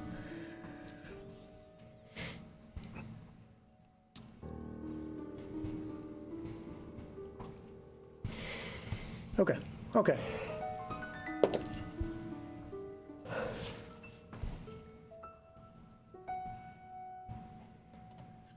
All right, so you get a vision from this. Yep. Okay. So you cast this, and maybe no one can really see this, but your eyes roll back behind your Yes. goggles. So they're 20 some odd. They're You get a nightmare sense of a throng of people chasing all of you. You're running over the bridge. Ophelia stops for a moment to do something on the side of the bridge and continues running. The bridge starts to fail and okay. come out of it. All right. Oh wow. Okay. So whether that's good or bad. Yeah, well, that's good or bad. Yeah, who knows? Okay. So Alara and I are just like hanging back, right? Yep. So you and I are just Chilling. We're chilling. You're waiting for the horse to come to you. We're waiting. They're on their way to the bridge. They've gotten close enough, so he's closer. So Alara and I are hanging out with Remy and Frederick. Mm-hmm. So we're just kind of like sitting there. And Horsing around. Sorry. I'll kind of, because I've been kind of like stark and pensive, right? Mm-hmm. And we've just been watching, and I'll kind of like look at you, and it's almost like my countenance like lightens a little bit, like softens. Okay. And I'll draw my machete, and then I'll Roll for initiative. draw a tic-tac-toe grid in the dirt, Okay. and then like an X, and then I just kind of like Okay. watch you. Yeah, Alara's gonna get real nervous at first. Like, because and then Trail is still yeah. real. Shit! then The she first sees. time Ahmad is left alone with another player. Yes. And the trap springs. So yeah, so like she kind of like floats back a little bit. It's like okay, and then but then sees what you're doing, and she's like, oh, Yeah, like okay, and like a genuinely like almost friendly, like it's subtle, but it's almost like Yeah. a friendliness to it. yeah. So she kind of so she starts laughing a little because she's like, oh, okay, because haven't seen that behavior from you at all, and then is, it's like okay, fine, I'll play, and then takes her finger to draw in the sand and realizes she can't. So I'll take my machete, and where you tried, I'll do a little circle. Awesome. Okay. We're doing this. Oh, I love it. you think you know how to play this? Lysander's eyes roll back, and he shakes his head, and he looks at you guys approaching the bridge, looks back. He's not sure whether or not to activate the horse. A game of tic-tac-toe has sprung up out of nowhere. You're approaching the bridge. We'll figure out if you find out what is up with the bridge after the break. Wow. How do we get to break already? I know. So don't go anywhere, guys. We're gonna hang out. I'm gonna hang out with you guys here and talk about what's going on. Talk about whatever we feel like talking about. I think last time was coffee. I don't know. But the cast is going to take a quick break, and then as they filter back, I'll take a quick break myself, and we'll keep the banter going until everyone is back at the table. We'll get right back to the action, the infiltration, as these guys are very, very, very carefully working their way into Pat Ged. Some would say too carefully. That's all right.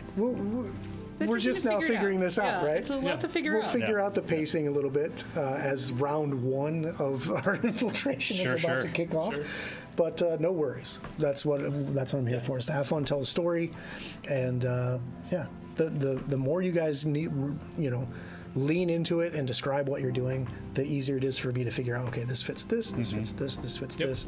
And I've got very specific sets of things in here that I can, take rolls for and give you things, whether it's infiltration points, edge points, whatever. But I don't want to just spoon feed you and be like, here's your 5 options. What do you pick? Go. Yeah. So I will say this feels like a completely different game we're playing now. Yeah. Like I almost don't even feel it's like we're taking a break from Bloodlords, we're taking a break from Pathfinder, and now we're gonna do this weird infiltration thing. it's kind of, yeah. Just when you thought you built this character for this one thing, you end up in the woods with your non-survival rolls, and your house is trying to kill you, and now we're, super sleuth spies trying to sneak into this town. Welcome to Spy versus Spy. I'm just saying. Seriously. I mean, you did tell us to think out of the box. So. Yes, I love all the plans that you guys are spitballing. I think are great. Yeah. And these are things that I think a cautious team that is approaching this scenario would do. You're not just going to run in there and start like opening doors and like, hey, is this the factory? Is this and then Well, it's the cruelty of this thing being down in a valley in the desert too. Sure. You're like, have fun. All of these options come from previous trauma of gaming. That's right. Yeah. We're just trying to make it out alive. Yeah, So right? it makes sense too, and it also makes sense like organically. Well, 3 out of 5. Right. We're not gonna make it. You know what I'm saying? We're trying to finish the stories. Right. Like, yeah. But organically, like not all of us are gonna agree, right? And Yeah, like that's normal. Like our characters are not gonna be like, okay, let's do this and then this and then this. Got it, go. Like all of us are gonna be like, what about Well, what this? if we Hey, do this? I'm good at this, so Yeah. I'm gonna do this. Or, Ophelia's good at alchemy, so she's gonna use her alchemical expertise. Mert's Also good a at rogue. being really strong, and that's about it. So I mean, he's got more skills than a lot of barbarians do, but Yeah, and we could take these skills that you have invested in, mechanically in your characters and turn them into like narratively, this is how I think I would approach this. Yeah. And we can transform that into, what the 6 pages of the book are trying to tell me to do. Yeah. Right. So I mean, obviously this is a little bit more loosey-goosey than like go to room A, there's a monster smash the in monster there. Yep. We go to room B, there's the hidden treasure. Go to room C, here's the mystery trap, whatever. yeah. This is just wide open. It's fun. I like this. And, It's good. Yeah, it's definitely more, as Joseph was saying, it's more like a role-playing game as opposed to like Number crunching. role-playing game. Well, and I think too, in like the reconnaissance phase, there is a lot of like caution and taking your time and trying to figure things out. But as we start to tug on like what's going on, I think our options will start to narrow and we'll focus on where we're supposed to be. Yeah. And that pace will pick right back up. And we're like, okay, we checked this factory, we found the shroud, we talked to the shroud, we convinced them to join us. yeah. We Yes, do this. things will start falling Yeah. into place Yeah. for sure. Yeah, I agree. Absolutely. So, yeah, keep thinking outside the box. Keep spitballing the wildest ideas. Try to implement them. If everyone agrees that we have a consensus, I'll confirm that's the plan. I'll dial it into, tie it into something very similar, or perhaps an obstacle of my own, I'll just pull it right out of my brain. Spacious pouch. Yes, my spacious. I wouldn't call my brain the spacious pouch. It's largely empty, and every time I go to grab something, it's not there. So It's like the opposite of a handy haversack. yeah, it's a very unhandy haversack. It's a not so handy don't haversack. So I think the biggest issue is that everybody's going, don't split the party. Don't split the party. Don't split the party. Yeah, that is another very tough, like... Yeah, break that habit, because this is totally fine there are individual obstacles. Right. Where if just one person, if one person decides, I'm going to climb up on the roofs of the houses and just bounce from roof to roof watching. You could do that. If you want to take tunnels through every single grave in the graveyard. Oh my god! You could do that. I forgot I had a spell. Oh, you got a good spell for this? Ah! What's the spell?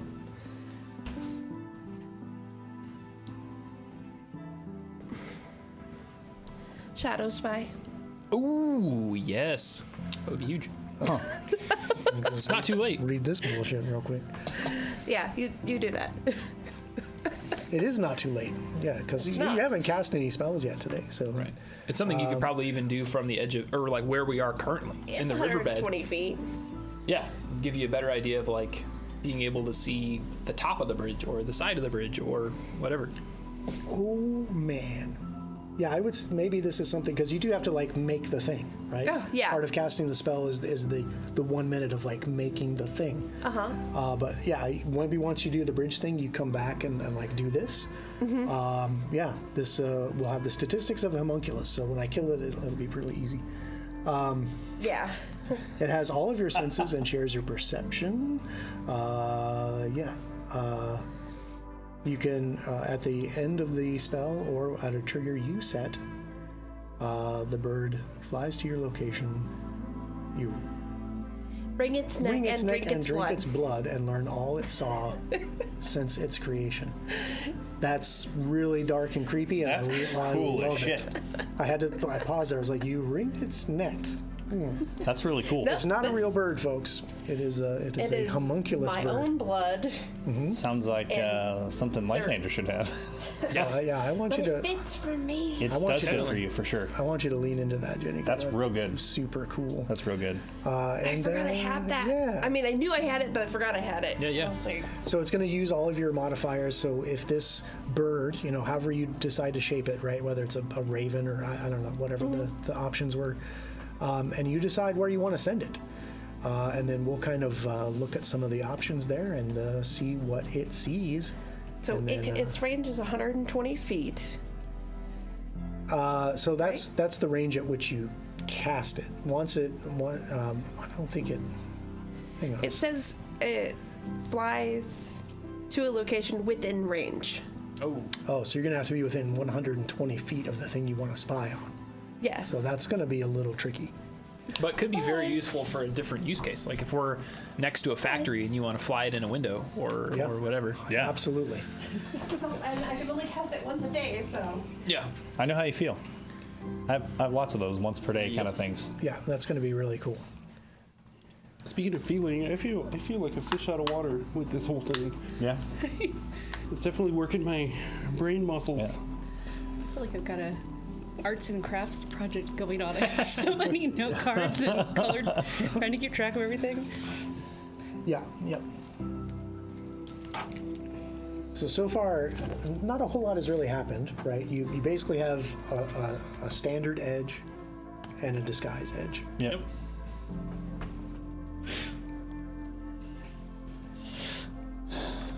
That's, something to consider.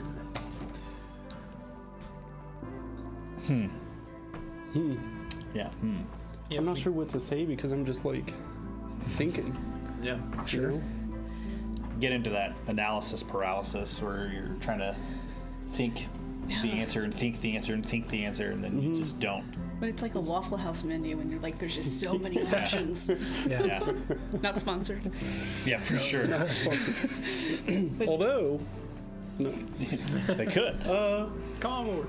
Yeah, it almost feels like an escape room a little bit. Yeah. Oh, yeah. Which has me excited. Those are like my favorite things in the world. So I was like, bring it on. Yeah, you can definitely approach it that way, right? Where you'll start, and like with escape rooms, I have very limited experience with it, but like once you kind of find the keystone clue, things start rapidly falling into place. Right? Yeah. And it gets more, you start getting closer to the escape quicker. Yeah. Yes. Now, as that's happening in this situation, people are figuring you're here, and if you get enough of those awareness points, you're going to need to Get escape. Something to consider. But yeah, that's a very great analogy for this type of play. It's definitely not the Pathfinder we're used to, and that's why it's kind of fun. But yeah, definitely is going to stretch your improv. Right? It's fun though. Okay. It's fun so far. Like, you ready? Sounds good.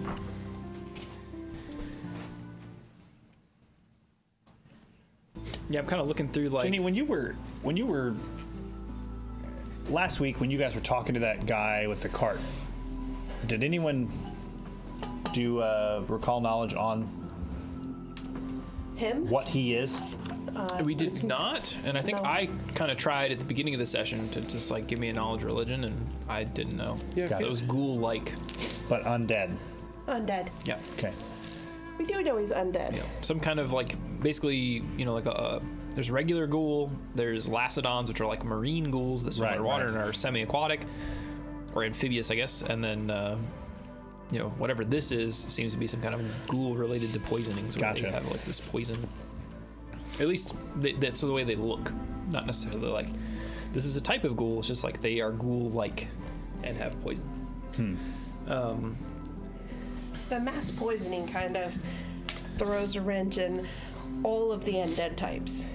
Sure. Because they were poisoned Yeah, but it seems like and reanimated. that's the trigger, right? Like they are this way because of the mass poisoning, Right. right? Not like Yes. somebody made them poisonous afterwards. Right. Right. I'm looking through our kind of like our inventory stuff, and I really don't know what would be super handy here to kind of. Well, I mean, I have tons of things that are useful once we get to a place where we're actually speaking to someone. Right. Yeah. Right? So, in our shopping episode, or the lack thereof, right? I picked up a cloak that allows me to use the make a request action. Oh.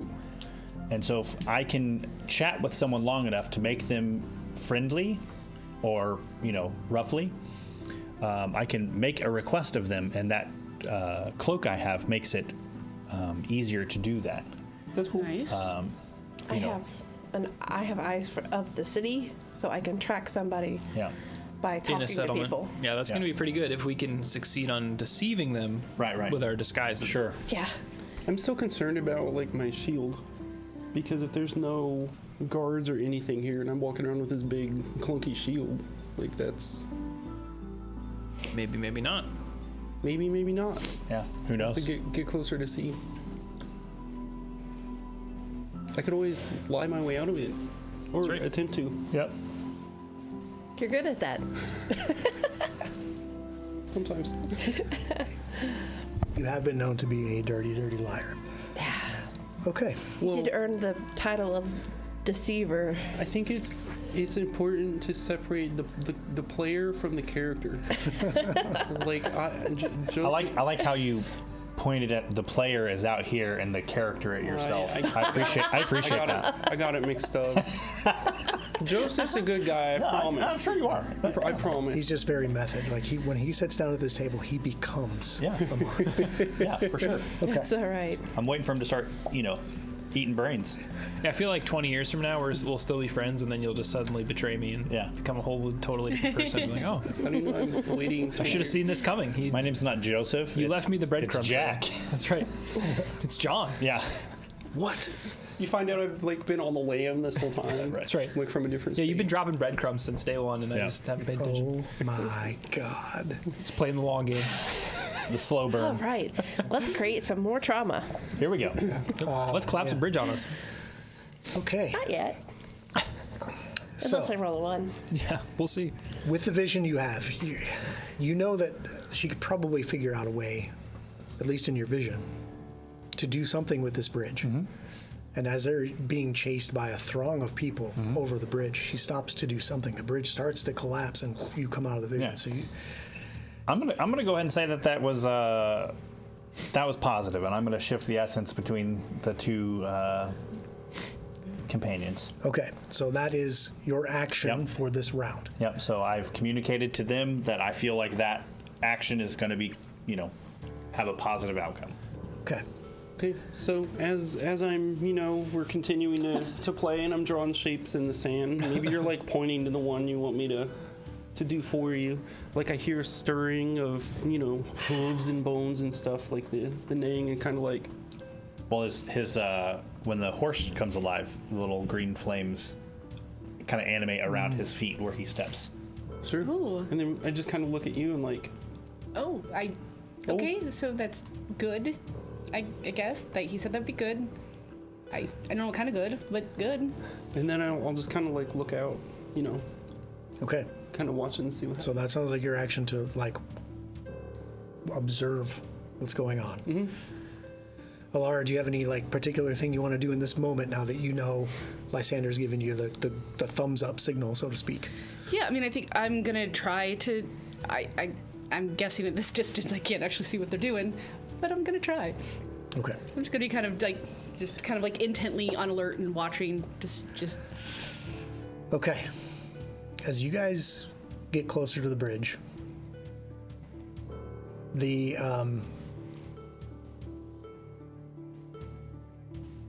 one that's kind of farthest away has completely collapsed, right? There's not really any wreckage that you can see, just the two kind of ends of the suspension where there's no bridge now between them. The middle bridge is largely intact. The one that you're approaching, give me a perception check, the two of you. Sure.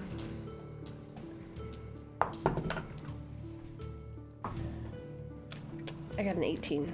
Okay. 29. Okay. Both of you are able to spot various weaknesses in the bridge that you think you could find a way to sabotage, likely through your alchemical knowledge. Like you're going to have to take some kind of, if you have an alchemist fire left or something along those lines. But as Lysander was saying, you're going to have to try and rig this in a way where you can set it off in the moment to collapse the bridge after you've had the opportunity to get over. So if you want to figure that out and do that right now to set it up to where you have some kind of fuse or rigging or some kind of device that you set up to try and sabotage this bridge on if you're going to use this bridge to get out of town, you can do so. I will roll a secret crafting check to see how well you rig this device. If she rolls particularly poorly, I would like to use shared luck. So essentially, I can use my halfling luck for others that fail a skill check, but not critically fail. How would you know you're doing that if it's secret? Great question. I don't know. So I guess, yeah, I wouldn't really be able to use it, or I would just use it. So you're just going to use it, and No, because that doesn't make sense. Yeah, that Because doesn't make if she sense. rolls well, that would make Right. you re-roll, and you could roll worse. So yeah, there's no reason to use it in that circumstance. yeah, it's kind of hard on a secret check to use something. No, that that's makes luck. sense. Cool idea, though. Could be next week's one, actually. Yeah, No, cool no, Secret idea. checks and aiding. fortune effects, right? Yeah, that's interesting. I'm not sure fortune effects Yeah. can be used on secret checks. Right. I might have to do a little reading myself on those specific abilities too, to see if they Very they cool, explain though. that. Okay, but are there any other activities you want to do to try and help her with this? craft? Yeah, if I help her, I could potentially use like maybe my athletics to kind of climb up into the girding, or like find a spot where we can, kind of stash whatever she Yeah, creates. and maybe you could like push the bridge up and Right. create a gap for her to put something in. Right, or even just bend some metal in Yeah. place to kind of create like a place that she can set it Pocket. without falling. Yeah. Yeah. Like a recess. Yeah. Okay. Here's what I'll do for that, since that's a kind of a creative approach to this. I'm going to do a secret athletics check to see if you pushed it up enough Right. to Sure. create this rigging without potentially weakening it to a point where bad things can happen. Right. Okay. So let's take a look at your athletics bonus. Mr. Mert? Yep. Okay. It's pretty good.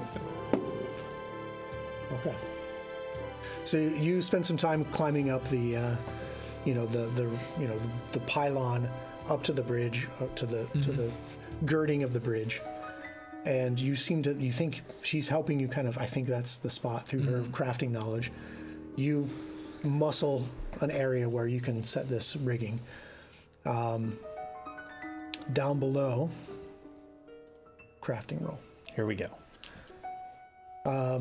With this roll, this potentially might give you a bonus. Sure. Okay? So that's how we're going to play that. Your bonus to crafting, Miss Ebonhart, pretty good. Everything's pretty good. Pretty Unless you're looking at my stuff. good. Not very good. Okay. Unless That's pretty good. Everybody's survival. 0. That's just because you want to be able to put the 10 up. So I'm going to take some notes here. Uh-oh. What kind of notes? What you writing? Ones that he won't forget the Yeah. next time that this comes into play, which could be next Monday. I'm going You to know, basically grade it. sometimes it's good to, like, if you don't want to forget something, to share it with others. That we have more people, like, holding them. Secret trait. Okay. Listen, either the bridge is going to blow up So in 2 hours or it's not going to blow up at all, okay? So you've set up this. What are you using for your device? What kind of alchemical devices do you have here? I don't know if I have, like... It would have to be like an acid or something to, like, burn through it. We did loot a lot of alchemical materials from that, from Sani's Right. lab. Are you going to spend an hour here crafting something? That doesn't have to be alchemical. Right. You can use crafting to maybe set some kind of lever in there, so that when you go over the bridge, you just like pull the stick out, or something quick. Yeah. So it doesn't have to rely on your alchemical crafting. Okay. Yeah, I mean, I don't really have anything that's alchemical, so it would be more of the crafting of, if I pull this, it's going to start a chain reaction that's just going to collapse the bridge. So we'll go with that. Sure. You climb up. You found the spot. Yep. You muscle out a spot. You take the item that she's lever. crafted along with Right. your, whatever this device is. Maybe there's a piece of like a rebar metal down that's like all on the riverbank, just debris. And if all else fails, I'll just throw the frozen lava. Oh, yeah. Okay. Okay. Well, I'm up there? Oh, good. This sounds like a plan B. Oh, no. Yes, plan B. Not right now. frozen lava when to the you're face. running over the bridge. Okay. So Mert's taking the device up there. You're kind of pointing out, like, obviously Yeah. you're probably trying to be quiet doing this, so it's like a lot of hand signals. Athletics is okay, so if Oh, you want to try and climb up the bridge? Nope. Don't assume. It's 9. So, I mean, You want to try and climb up Mertz the is bridge? better than yours. duh. You're welcome to climb up the bridge and put it in yourself. No. Now, you don't Mert's even have to helping. climb up the bridge. You can just walk up the riverbank, go to the end of the bridge, and go out to the spot, because obviously you're going to want to be able to reach it from the bridge as you're going across, right? It's not underneath, otherwise how can you get it? It's going to have to be accessible from the top of the bridge, right? So you could just stand up there on top of the bridge and put it in. It's fine, right? You wouldn't even have to make an athletics. You could just basically go up the riverbank, onto the bridge, under the cover of dusk with your disguise, with a rebar, and just kind of like put it in the spot and get off the bridge. Wow. This feels like a trap. I was gonna say, It yeah. sounds very simplistic. That is very simplistic. Then That's you're going kind to of how, 35 alert points, and here we go. don't think of it that way. This is very like Yeah. abstract. Yeah, yeah. right? Right. It's just it's tied into roles, but it's very Sure. Yeah. abstract. Well, with Mert underneath and me on top, we can work it together. And if somebody does come along, I'll just deceive them and say, Oh. "Although they're finally trying to get the bridge fixed." Okay, so you do spend a some few minutes doing research. that. You've got this piece of like rebar scrap metal that you found on the riverbank lodged into this weak point, and you feel like as you're running across, you or someone else can just kick this, and it'll like lever out this weak spot, and the bridge could potentially collapse. You feel pretty confident about that. Very cool. And you start sneaking your way back off the bridge. End of round 1. You have 1 awareness point. Okay. Okay. Now what are you guys gonna do? I'll slip back to the rest of the team and then discuss working our way through the graveyards towards the factories. Okay, by this time, darkness has definitely set in. It is now nighttime. Do we want to wait a full day till the following evening to... I mean, whatever we think is the best, I think that, Is there anything that we would like to scout? I mean, everything, but I don't think we have that luxury. I think... Within 120 feet of us. Sure. I think, if you and I kind of walking and you maybe describe this ability to me as we were kind of working our way down the riverbank quietly. Yeah, I would kind of share with you like, Quietly.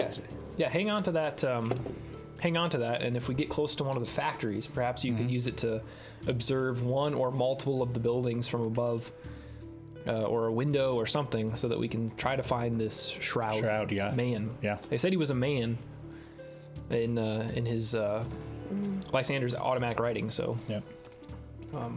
look for a person that looks like he's important, I guess. That might be our best lead.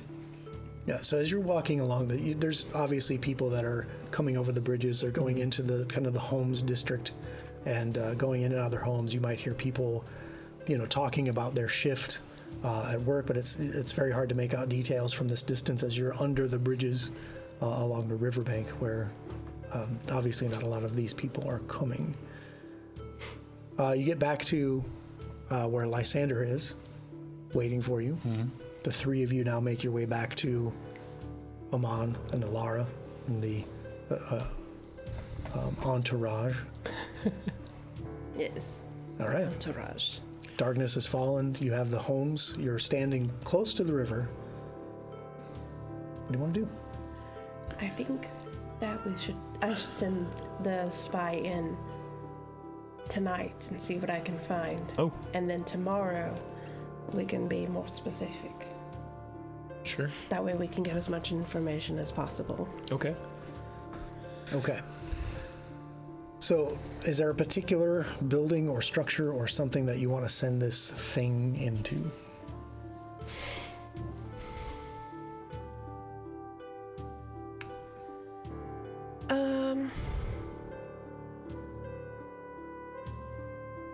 While you're thinking about that, I want to talk about these disguises. So obviously, like things like the paint you've applied to your skin, those kinds of things may wear off throughout the day, but you have the preparation of being able to recreate that the next day. So we won't have to go through all that again, okay? You have successfully, Got in the your opinion, blueprints.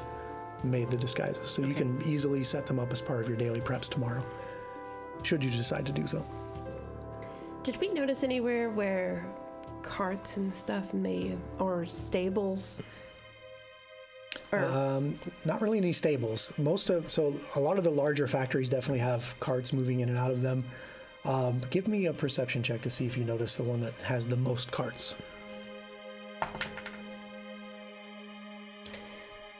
that's a 19. You have your choice of 3 to 4 buildings that all kind of seem to have the same amount based on your quick observation as you were skirting the town to get to the river. If she's going to go up within 120 feet, I think I will hang back and kind of be overwatch, so to speak, and I'll run back to alert the others if things go south, but I don't want to be right up there. It's because I am not as sneaky as you are. Okay, so explain to me where about in town, because right now you're kind of on the riverbank, maybe on the edges of town, back towards the buttes you were overlooking this morning. You've got the homes, the river, the factories, the graveyard. You're looking maybe as you're walking along the riverbank, you're kind of maybe trying to get a sense of the factories, but you're in the riverbed, right? So it's difficult, but there are 3 or 4 buildings you think seem to have at least a few carts in front of them. Yeah, if I'm within 120 feet of those, I'll stop and kind of... Well, each factory is definitely more than 120 feet long, so you're gonna have to pick one. Okay, the closest one to me. Okay. At which point is the by the time you get back to all your friends, or the closest one as soon as you get down off the bridge? Yeah, The closest one to, as soon as I get off the bridge that has the most Okay. cards. Got it. If it's within range. Interesting. Okay. So you get down in the mud of the riverbank and you start digging in the mud for some reason as Mert's moving back towards the group. You guys see this. Yeah. Any reactions at all? You've never seen her do this before. And Mert's coming towards us, right? Yep. So I think instinctively I'm moving to Mert because something is wrong because he's leaving her there and we're not privy to what's actually happening, Okay, you and Mert come together. right? And I'll start relaying. She shared with me that she has this ability to create a spy. So I believe that's what she's doing. I just came back to, we could both observe and get help if things go wrong, but she's going to try to send the spy into one of the factories to get a better idea of what's inside. Okay. I don't understand how she's doing it, but I have no idea. That's nuts. Okay. So while they're doing this, you're digging in the mud, Mud. right? And what else is this made out of? Knife. A little cut on my hand as I'm Working it in. Oh putting my like a gosh. shadow in there. Just kind of like, and then open my hands and a little bird flies out. What kind of little bird? Because, yeah, this has like a... It says crow, sparrow, or other bird. Okay. So we're gonna so go other with bird? sparrow because it's small. So an emu? Yeah. A rock. A big, dumb, flightless bird? penguin. Ostrich. Totally. Hey now, it has my senses. Okay, yes. It's not dumb. Okay. So, But it is flightless. all jokes aside, like some kind of shadowy bird, right, appears and starts flying off towards this factory building that you've picked and maybe tries to find its way inside an open window. That's very cool. Okay. I like that a lot. All right. This sounds like this particular obstacle. Characters who sneak into a building searching for clues. Is it characters then? This is Yeah. a It's a function of her. homunculus. Yeah. This is an extension of her. So as you climb in there to overcome this particular obstacle, you can give me a perception roll, a stealth roll, or a thievery roll as this bird is kind of sneaking its way into this building and observing what's inside here. I'm gonna give you a thievery roll. Oh. Okay. It's the best one. No, it's not a secret check, so you may. So as it's kind of maybe flitting its way into what he thinks is an open window, Blech. 18. an 18. So it starts to make its way through this glass, and what it thought was a big enough spot for it to break into, its wing clatters against the glass, and it shatters inward into the factory. What do you do?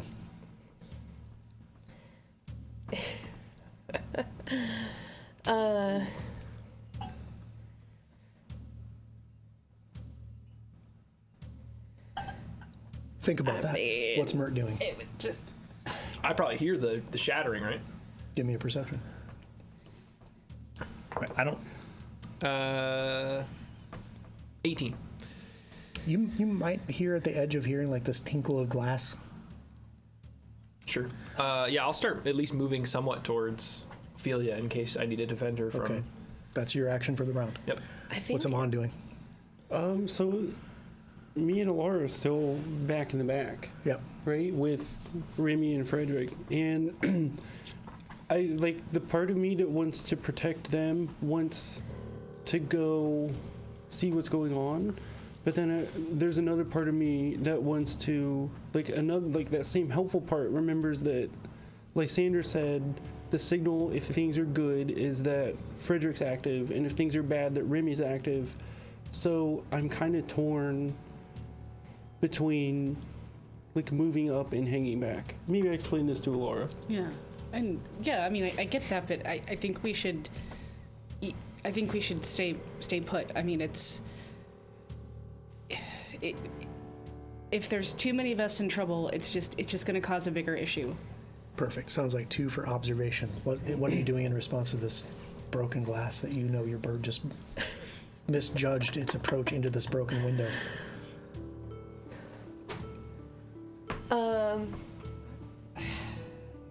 I don't really control the bird. I've told it to go and I think the bird will Look. probably still do what it's going to do, regardless of what she tells it to do.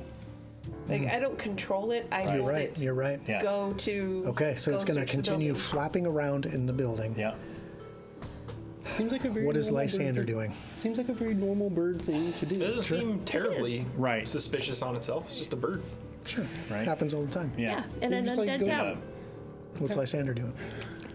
Hating all of this. Okay. So that sounds like a hate action.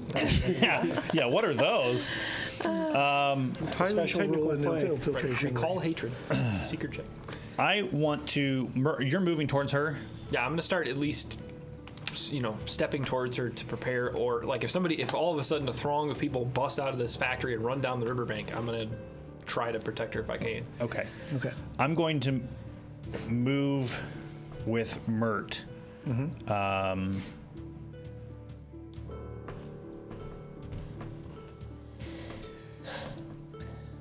With the intention of trying to protect him so he can protect her in case shit starts going sideways so we can get out of whatever situation we have found ourselves in. Sure. Okay. That's what I think Lysander would do. All right. That sounds like the end of round 2. Boo! Okay. Your bird is still flying in here. Start of round 3. Your bird is now maybe found its way, even though it broke through this pane of glass that it misjudged. Maybe just the tip of its wing hit that broken pane and just knocked that last shard of glass off. It continues though, flying into the factory. You can now give me a perception, a stealth, or thievery. We'll go with the thievery. Okay. Natural 20. All right. Yes! Very cool. So as it's flying around, you see through its eyes. So it's in this kind of large factory area. There's like some kind of assembly lines. It's hard to tell. With your knowledge of crafting, it's likely something that like things are being mass produced in here, obviously. But it flies past this kind of bookshelf, and on the bookshelf are 2 you recognize almost immediately. Those are some kind of alchemical elixir, and you know exactly where they are in the building. So you can do with that information what you want, but that's what you see on this round. And you have gained 1 infiltration point toward this obstacle. What's Mert doing? Oh. How long does this bird last? It lasts 1 minute. until Oh no, that's the cast time. Until your next daily pro. Oh, okay. So it can Once fly the around all spells- night long. Dang! it can fly, but I think I have to be within 120 feet of its target. a target. But So once it goes beyond 120 feet, And I she don't just know. scurries It in more doesn't in the mud say and that. then. It doesn't say. It just says okay, so once the duration lapses or upon a trigger that you set. So the bird then flies. you have to my- tell me when you cast it, what was the trigger that it comes back? It well, finds the shit. It's the duration. I would say it would be. You're going to let it go until your next preparation in the morning. Once it's gotten through this building, it would come back to me. Okay, that's makes that's sense. reasonable. Everything- Yeah. Yeah. Okay, I like that. Okay, what's Mert doing? Yeah, continuing to. Well, actually, I'll just kind of pause. Since, I haven't heard any. Well, maybe give a perception. Maybe how's that sound? Like if I hear like Sure. more than just the glass breaking, Hmm? because that might determine whether or not I just kind of pause and hang out, or if I'm going to continue to like rush towards Okay, Ophelia. come on. Do I see anything at all? 19 perception. You saw Ophelia get down in the dirt and dig around in the dirt and like play with it like a child, and then cut her own hand with a dagger, and then let something go into the air. It looked like a shadowy bird. That's what you see. Seems like normal Ophelia stuff to me. Okay, great. So that Amon is acting normally. So What's Lysander? Well, yeah, I mean, like I'm continuing to look on, but like I'm getting nervous and like maybe starting to like almost like a nervous tick of like reaching for my machete. Sure. Okay, Lysander. How far are we away? Where are we at? Like, where are we? Like, Tactically, it doesn't matter. She's under the bridge watching through her bird. Are there people moving about in this? There's still around people us? going across the bridge, like, their shift has ended. Maybe they stopped and, did something, ran an errand on the way home, whatever. There's still people moving across the bridges. What would you take from? You know what? Hold on. Uh-oh. You make me scroll through another different page. Okay. That's fine. What would you take for me to ascertain something's threat level? Right. So I'm looking. Like if you've been noticed yet? No.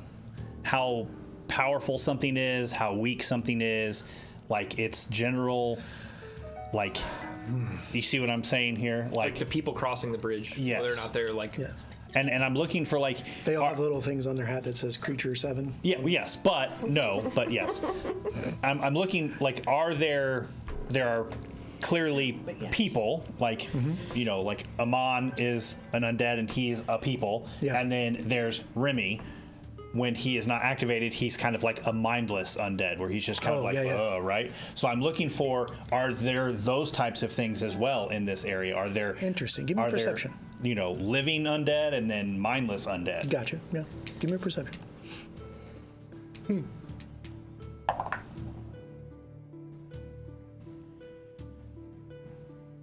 22. Okay.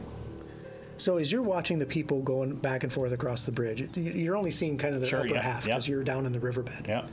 But as you're watching them, they all kind of look the same. They all have kind of the same kind of industrial town garb, maybe like floppy newsboy hats and loose, denim type shirts.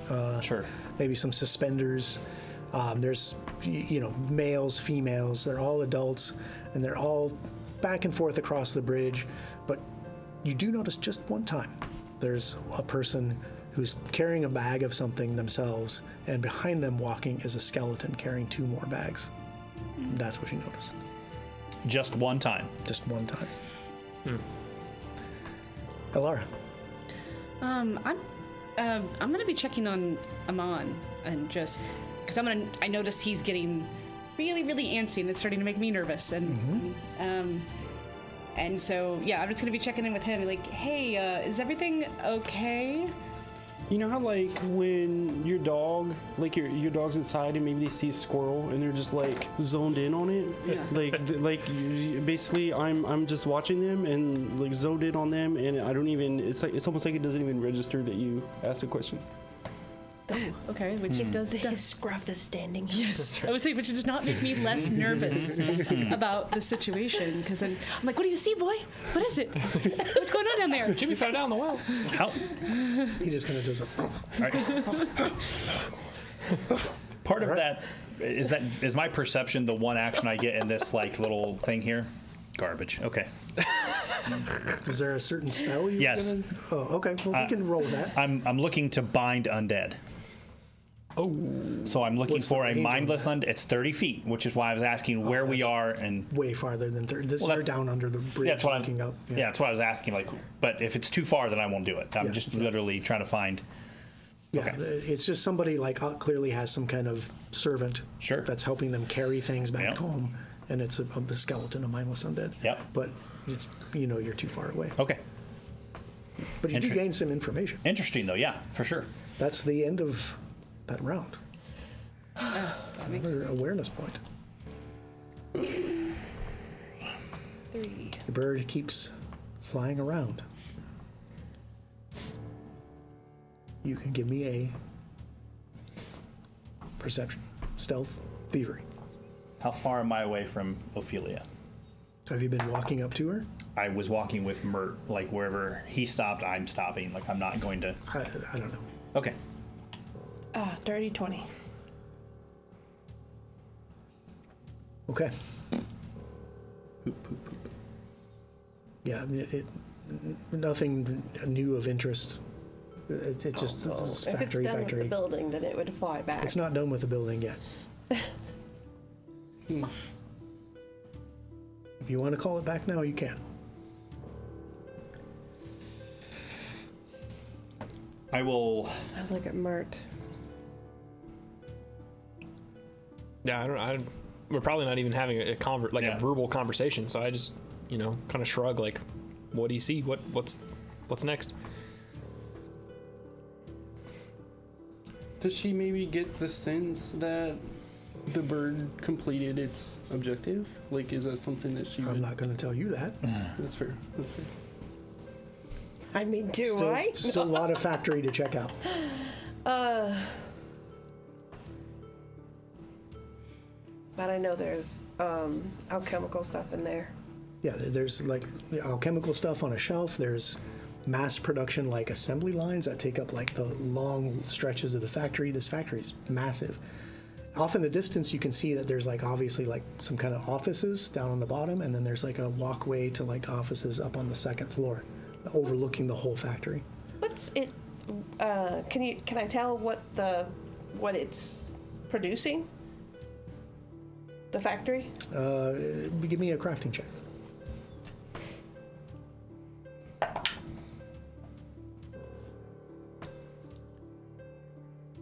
$28. Definitely some kind of alchemical substance, Okay, then powdery I'm gonna substance. I'm gonna return the BC. It's coming back. Yes. Okay. What's Mert doing? If I've kind of moved up to her, yeah, maybe I'll just basically wait beside her, and as she's trying to maybe like focus her vision through the bird, just kind of brace her in the muddy river bottom to make sure she doesn't slip while she's like, trying to see through this thing and focus her spell. Okay. I'm on. Fighting the urge to move up. Okay. Lysander.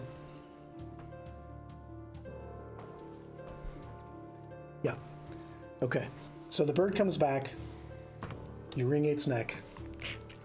You get these observations.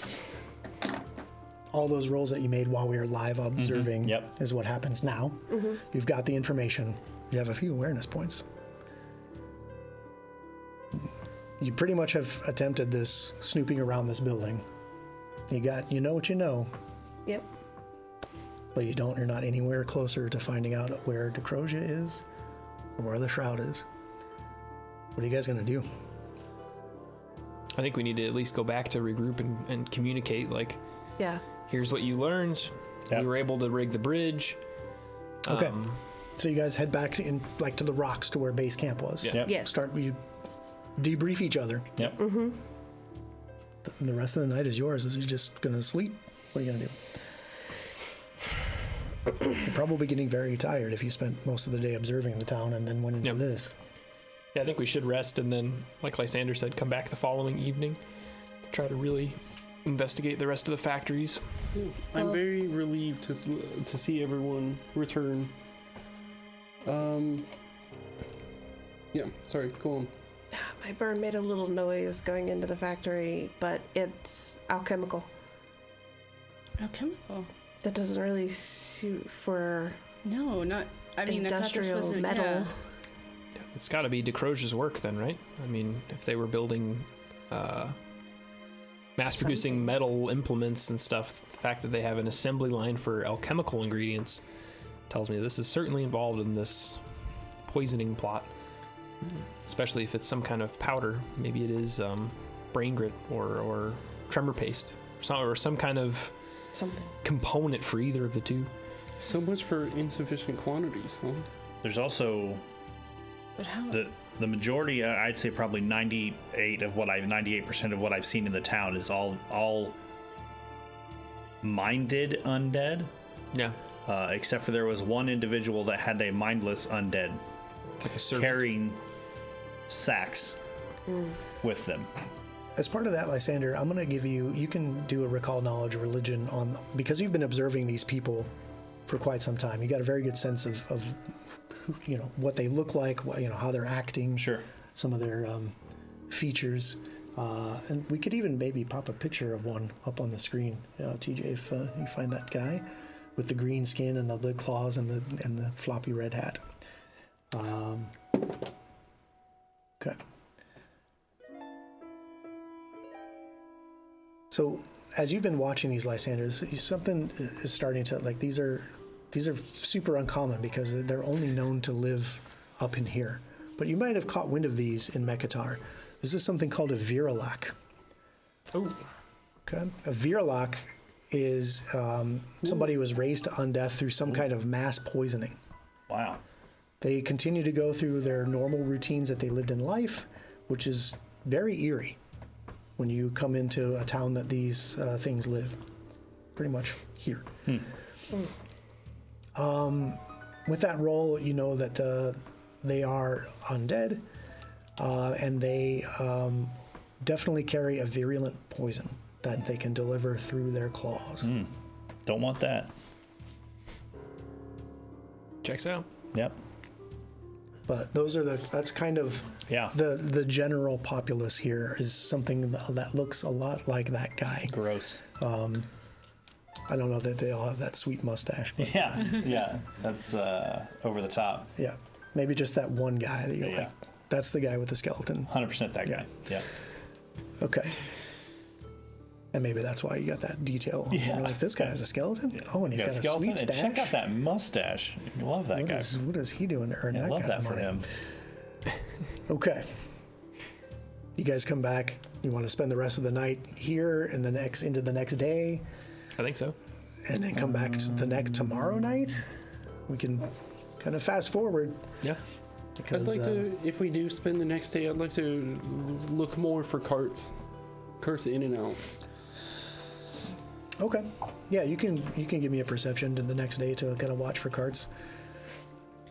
If we're going to spend the next day, like the evening, I'm going to put you on the spot again, Patrick.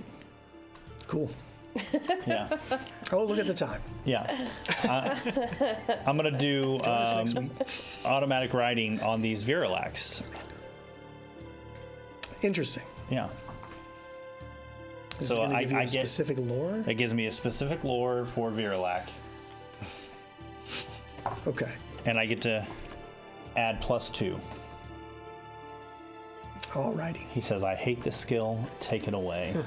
It's been very cool when I have like a heads up, but okay, so we'll give you a specific lore check against this guy instead Yeah. of a knowledge religion. Yeah.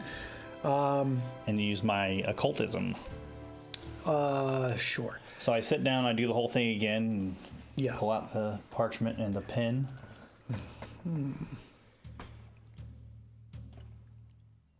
Occultism with a +2. Yep. Okay. This is very on brand for Lysander, though. All these crazy, spooky yeah. divination type deals. Absolutely. Okay.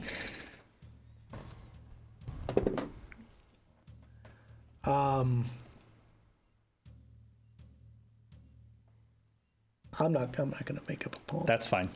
Actually, I'll come up with something. So, so it probably isn't going to be a poem, but this. A factory worker in life fell victim to experiments, perished from poison, dug its way out of the grave, back to work. That's it. Okay. So it was not necessarily raised. They dug themselves out of the grave. Right. Like Mert would definitely agree with you that the trauma or the circumstances of this death is what kind of created the void energy that brought them back. Since So- you have a critical success on that check, actually, Hello then. so I'll give you two more pieces of information about the creature, and then that's they're pretty much sure. standard Yeah, undead, sure. and as such they're have the normal undead immunities. Virlak also have a mob mentality. As long as them and their allies are not outnumbered by an enemy, they are completely immune to any fear effects. Okay. And they have something called Lingering Ichor. If they take piercing or slashing damage, from any kind of melee strike, they will squirt poison out of their body from the wound, and that whoever struck them will be poisoned. Oh. Is it piercing and slashing? It was good timing to get that shield boss, huh? Use the backhand of my gaff for sure. You guys act like you're going to be fighting these things. Yeah, I mean, you never know. But Right. Just in case. you feel very confident that you now know Everything there is to know about them. a lot about Yeah, Virlax. sure. Like, this is something maybe you Interesting. read about in Mekatar. Yeah. So he's drawing all this stuff on it's squiggly on the page, and then he lifts it up, and it's because it's been like just the night before that he did this, the handwriting on the page is the same as what it was before. So it's not like just some random spirit is scribbling on. So he holds it up and he reads everything to you, and then like it was just that basic first little blurb that he came out with, and then he holds it up and he goes, there's more than that, and he puts the thing down, and it's like he finishes the back of the page, and that's where the rest of the information kind of pulls itself through. But he almost in that moment, it almost sounds like he's arguing with himself, like he knows there's more and he feels cheated in the moment, and he puts the thing back down on the paper and is like, write it. And Whoa. Wow. Okay. All right. Hope there are therapists in there. and then he kind of opens his eyes and he just kind of looks at it and he relays the information on what's on the page. So Lysander himself doesn't, he kind of blacks out when he goes into that moment, right? So he was kind of out of it. He yells at himself to write the thing, and then Okay, so as the day passes and you guys are up on the bluffs watching the town, there's obviously a lot of people moving in and out of the factories. They're going into other buildings that are probably, some kind of vendor. They're purchasing things that they probably need to eat for the day, et cetera, et cetera. There's kind of the normal motions of a town, along with these, maybe you noticed a couple carts going in. I'm focusing on the factory that my bird has been in. Mm-hmm. Yeah.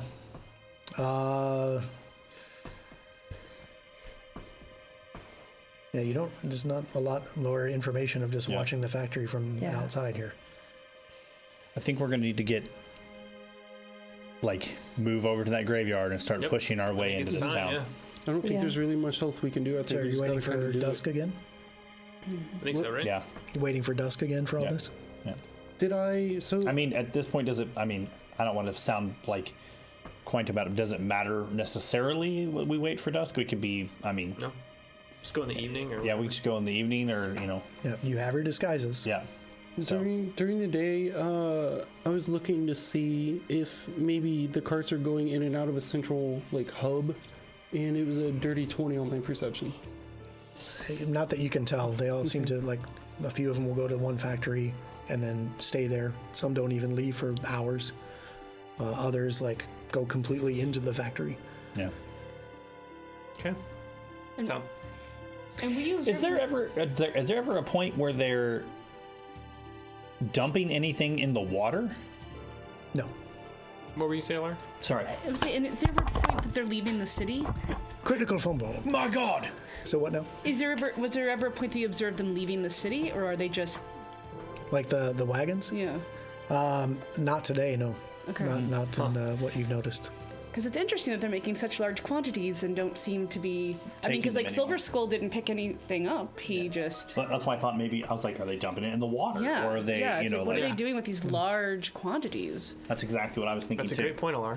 Perhaps they're saving it up for some specific shipment. Well, that's what I was thinking earlier. Is that isn't this the one where in the She journal wasn't it said making enough, right? Or she insufficient, wasn't- Or do they- insufficient quantities? Or do they need Like- the poison to continue? But of what?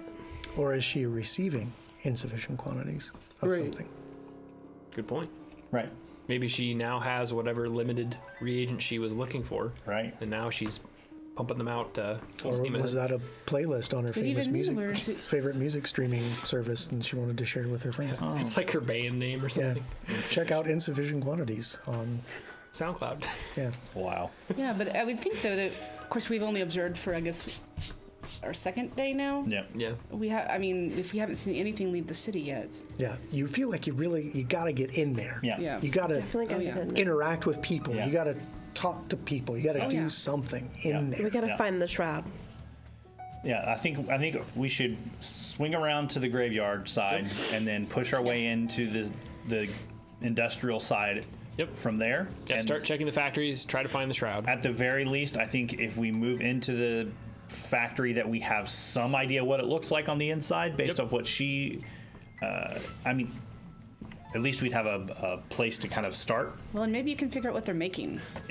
I don't know. I mean, or maybe we it's a chemical. maybe we go into a completely So- different factory under the True. Gaius that we already kind of know what's in that one. Yeah, I think that's fair. Maybe if we get close enough to one of the cart people, I can steal some of their knowledge. Oh boy, What? you thought I had all the cheaty stuff. That's cool. Mind theft. Interesting. Sounds cool. Yeah, right. Okay. So- As you guys are making your way around town, you get to the side of the cemetery. The cemetery is surrounded by rusted metal fencing and a tall gate that's fallen from the hinges. Obviously, the gate is on the town side of the cemetery, not from the outside. Right. So there's like this kind of wrought iron fence. Within, the hard ground is broken by dry grass and brown weeds. There are many graves. Most of them are empty holes. You do see tall stone monuments here and there, and very close to the very back of the cemetery, where you're at, is a sort of maybe a mausoleum, a small kind of burial. You notice that there is depicted on this mausoleum are what looks like an artist's rendition, like a bas-relief of maybe a bride and groom, like standing together as they're being wed. Society roll to recognize it. To recognize the people. Is that you? No. Well, just to see if it like looks familiar. Does it look familiar to me? Wow. It looks like a guy marrying a girl. Okay. Yep. Is it still and- sealed? And it's a mausoleum. Yeah, it's still sealed. Yeah, it appears sealed from where you're at now. Yeah. Is there any Okay. Okay. So there could be people inside. engraving at all, like names or Interesting. Yeah. That's a better even question. like a date or Yeah. You see the name engraved as you get closer underneath this bas-relief. It says Makelin, Makelin. M-A-I-K-L-A-N. Okay. I'm going to pull my hand out of my glove and I'm going to touch the nameplate. Okay, here we go. Love is the emotion. Okay. So as you touch this, your eyes roll Yep. back. You get this vision of a young man, human man, tall, thin, fairly decent looking, and next to him is his bride. Yeah. There's a veil over her face. It's very hard to make out her features through the veil. There is a priest standing in front of them. It's hard to make out the words. It's just kind of a noise. It's kind of this low drone Drone. that you know has to be a wedding ceremony. Sure. And they're standing there together, holding hands. Their hands are bound together by like a silk cloth, and they're gently holding each other's hands. The ceremony drones on. There's some sort of conclusion. The man turns to the woman, lifts her veil. She's beautiful under the veil, and he starts to lean in, and you come out of it, and you feel they both truly loved each other. That's super cool. Okay. Wonder if they died together. Yep. It's interesting though. Okay. Do we? I don't know. I guess we don't hear anything or. Oh no. So you like put your ear up to the Yeah. mausoleum. Yeah. You don't hear anything coming from within. Just Okay. this kind of like that weird echo of stone. You know, Okay. you place your ear on stone is kind of, you know. Yeah. Too bad there's no any catacombs here. That we is know it too of. bad? Yeah. That we know of. I don't like any of that. Well, keep going. Think so.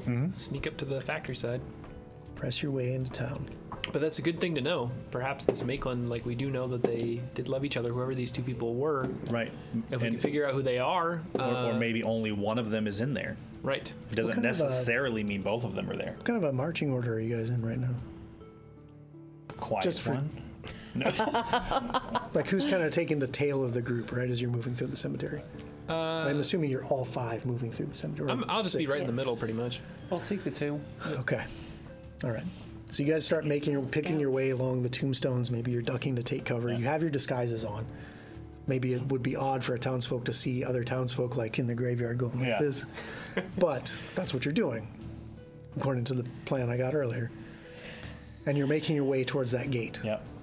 And Amon, just for a brief second, you like turn back and you see the door to the mausoleum. There's eyes, 2 glints of light, and then the door closes. Oh. I think, hey, there's something in there. Did it see you? Which one? I don't know. I saw eyes. Do you want to go back? I don't know. If it saw us, maybe we should deal with it. Yeah, let's go back. So you go back to the mausoleum, you try pushing the door open. doesn't move. It doesn't budge. Of course. This is like a Scooby-Doo episode. Yeah. Of course it doesn't. Knock on the door? There's like a painting on the side, and the eyeballs are like, Whoa, or whatever the creepy laugh from right. laugh tracks. Yeah, lovely. Bullshit. But just knock on the door. okay, so you knock on the door of this mausoleum. There's like, you wrap your knuckles on the granite wall. It hurts a little bit, and it kind of echoes, but there's no response. Okay, well. It could have come out to hurt us if it wanted to, so maybe we're fine. Sure. We all did the thing where we like walk away and like turn our back to it and then like turn around real fast. Like the Mario bullet Yeah, and then the door will be or open. the ghost or whatever. Yeah. Okay, you spend a little time doing that, and no, maybe the door try- doesn't open. Okay. Again. Maybe try talking to it. Lysander. You're good with words. Okay, fine. Diplomacy the rock. Yeah, right. Actually, it would be whoever's behind said rock. Perhaps Maitland. Mr. or Mrs. Maitland, I'm reaching out to you in this moment. My friend Amon says he saw you with the door open. I No answer. feel very strange talking to a mausoleum, but in this moment, I think you're probably in a better place than the people in this town. This is all just an elaborate prank from For what it's Amon worth. to make Yeah, you talk right. to a rock. Right. I'm the one that And then I'll be like, rock. Okay, so we'll. Okay. Yeah, yeah, there's no answer from within the this mausoleum. sure. Okay. Can I sense motive on the mausoleum? Oh my gosh. Yeah, we're moving. Rock. We're moving away. Okay. Towards the back. Back to the gate. You get to the gate. The gate is not locked or anything. Right. Nobody really comes in here anymore. So you just push the gate open, and you are now in the industrial section of the town, and there are people milling about on the street. What do you do? Act natural. Is there, as far as the people milling around, is there anyone else that's in groups or? Yeah, there's like, maybe there's a few of them that are like on their break or whatever. Okay, and okay. Kind of So we standing don't look. outside. We don't look. Because I was going to Yeah. suggest we split up if not. But There's one that's like smoking a pipe, and it's just like okay. it's not even like going in and out of them. They're just like going through the motions of smoking a pipe, but there's no smoke coming out of their mouth. Or Just the pipe. Oh, just the pipe. Yeah. Like they've lit the pipe, Oh, Okay, but there's no like they can't draw it. right. Okay, so we exhale. need to like small world it and be like, just do motions. Boy, whoa! Who's right over there? Okay, okay. Are there, like, So yeah, there's maybe 3 of them standing. are there around. like, Okay. is there like debris laying on the ground? Yeah, I mean, there's like the crumbly bricks from all the buildings. This place is decrepit. Yeah. I'm just gonna pick up like pieces of like the metal, like just like shrapnel pieces on the ground, like I'm just carrying these things through, like I'm trying to fit in, right? So they're kind of doing just mundane tasks. And so I'm just gonna like scoop up some stuff that's laying by that,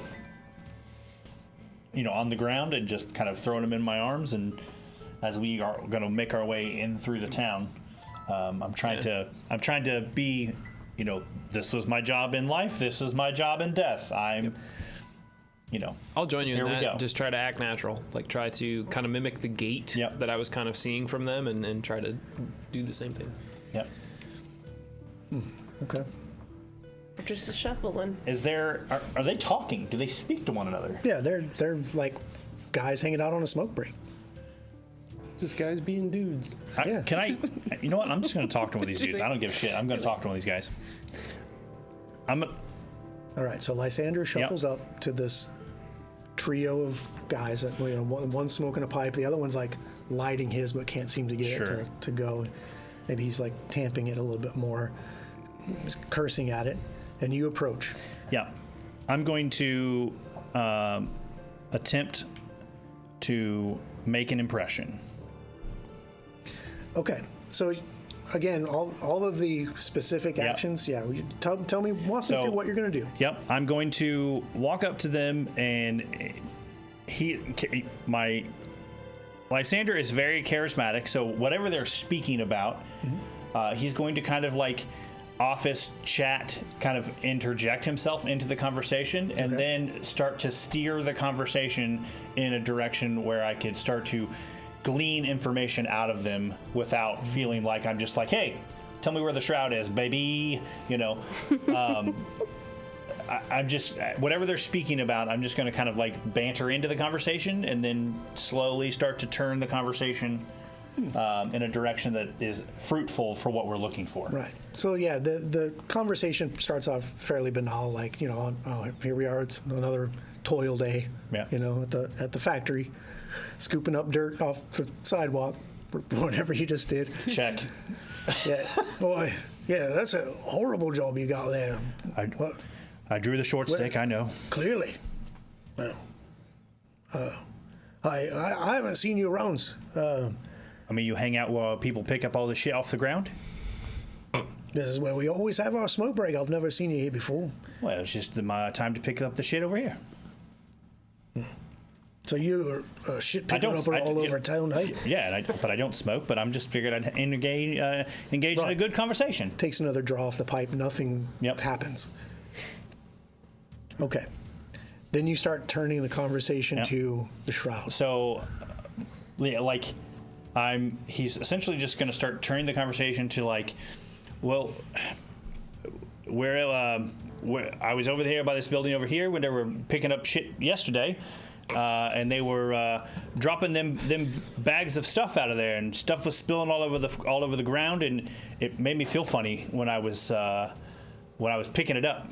Have you guys had any of that kind of issues going around? Like you start messing in that powdery stuff out of them bags? What is your accent changing for? My accent isn't changing. It's very... I Awareness can't place it. Okay, so you start asking My mom's not from around here. Start asking about powder. Yep. And digging through this powder. And I don't think the boss would be very keen to you asking questions about that. Well, it's made my arm kind of feel funny when it got on my arm. Well, sounds like something to take up with OSHA. I agree. You know where I can find OSHA?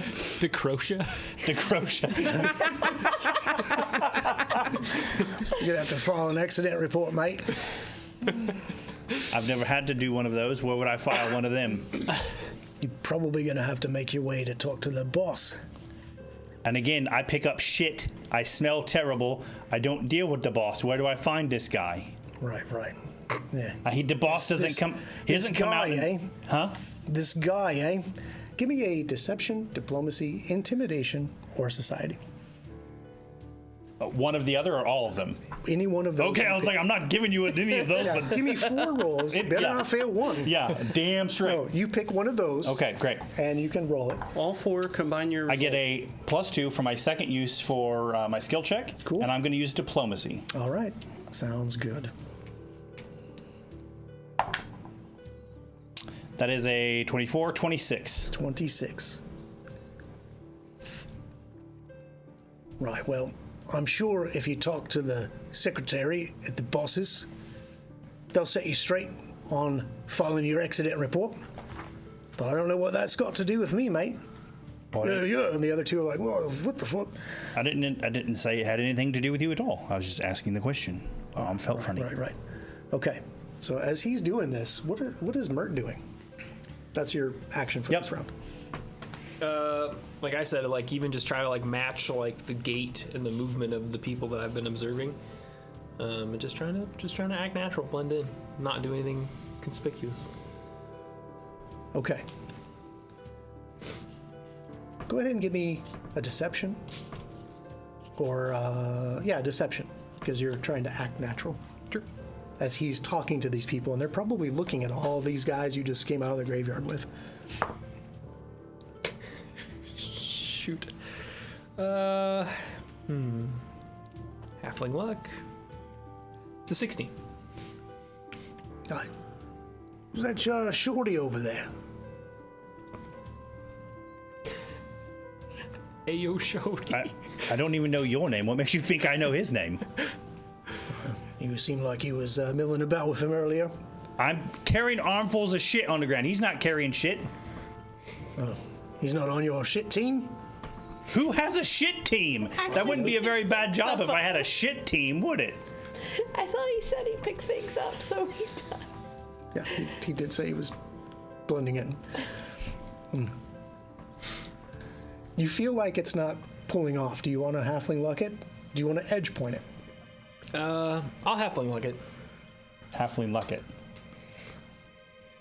Would you take society instead? Just out of curiosity. I will take society instead. Okay, cool. Need every little bit I can get. He says 12. Yeah, that's it's worse. It's All right. It's a 14. Would you like to spend one of your 2 hard-earned edge points?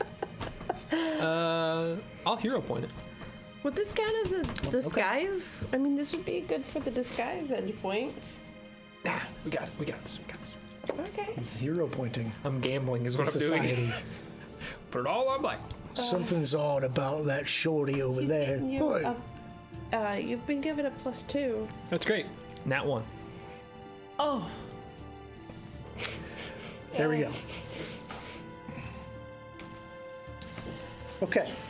I don't know how you thought this was going to turn out, but this is exactly how I thought this was going to turn out.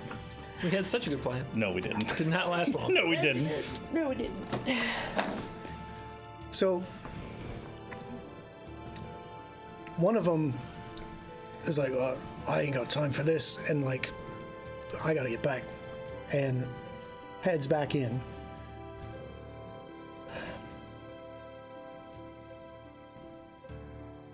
And the 2 of them that are left start walking over towards Mert. Oi! Oi! Roll for initiative. Now we're into combat. Oh boy.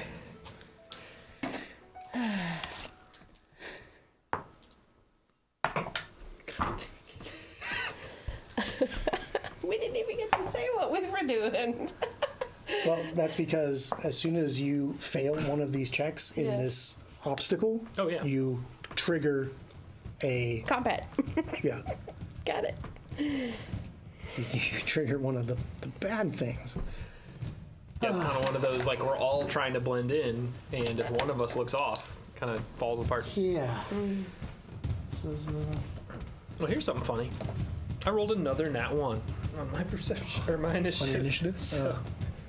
Okay. I did relay the information about the weapons, FYI. Oh, yes. Yeah. I would assume. Huh? Okay, Ophelia. Oh, no. Slash him and find out. Oh, Ophelia. Oh, 14. Okay. Yeah, you guys are definitely caught unawares here. Alara. 32. Oh, whoa. Maybe not so Not much. Alara. Mert, you said a 12. 12. Amon. 16. And Lysander. 18. 18. Okay. Whew, Alara, you'll lead this off as these two guys start walking over to where Mert's like trying to blend in, like maybe looking back and forth with this armload of debris, and yeah, clearly. Okay.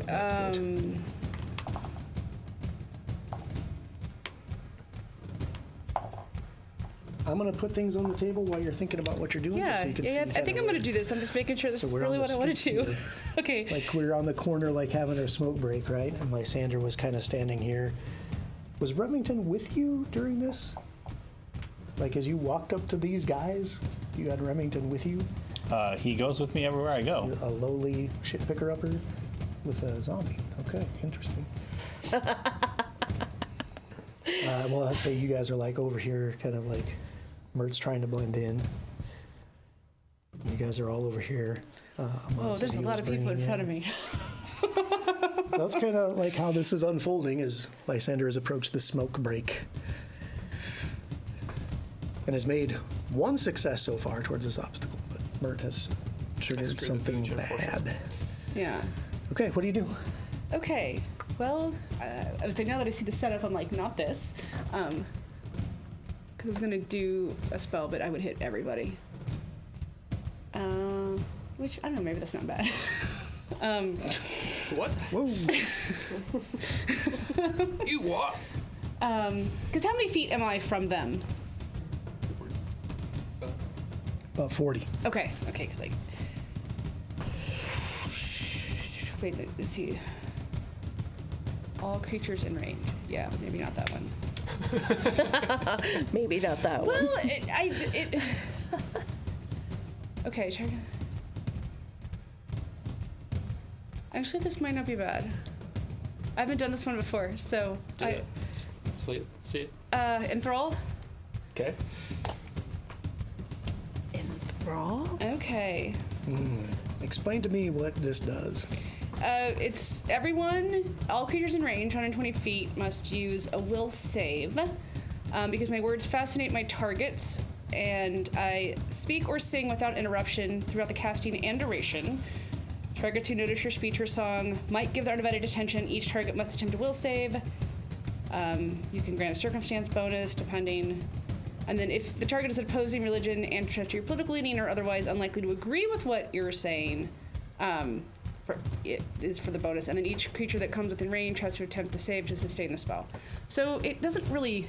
Okay, so you're basically trying to get our attention, Yeah. sounds like, and I have to give Yeah. you a will save, and if I fail, I will end up being fascinated with So it you. doesn't sound like it would hurt, like... No, but everyone around you is going to have to, everyone in a 120-foot radius all around you, including the other people milling about the town, are all going to be like, huh? Okay, If maybe they not fail that their then. save. Oh, okay. So maybe not that then. Okay. Well, because Just saying, it's not just everybody. Okay. 'Cause, it's like, everybody in thought. 120 feet, It was a good thought. right? And yeah, so that yeah, means, if I could just get to the two of them, but I guess that's the thing with the spell, you can't. Remember that distraction? Yeah, that would. Okay. But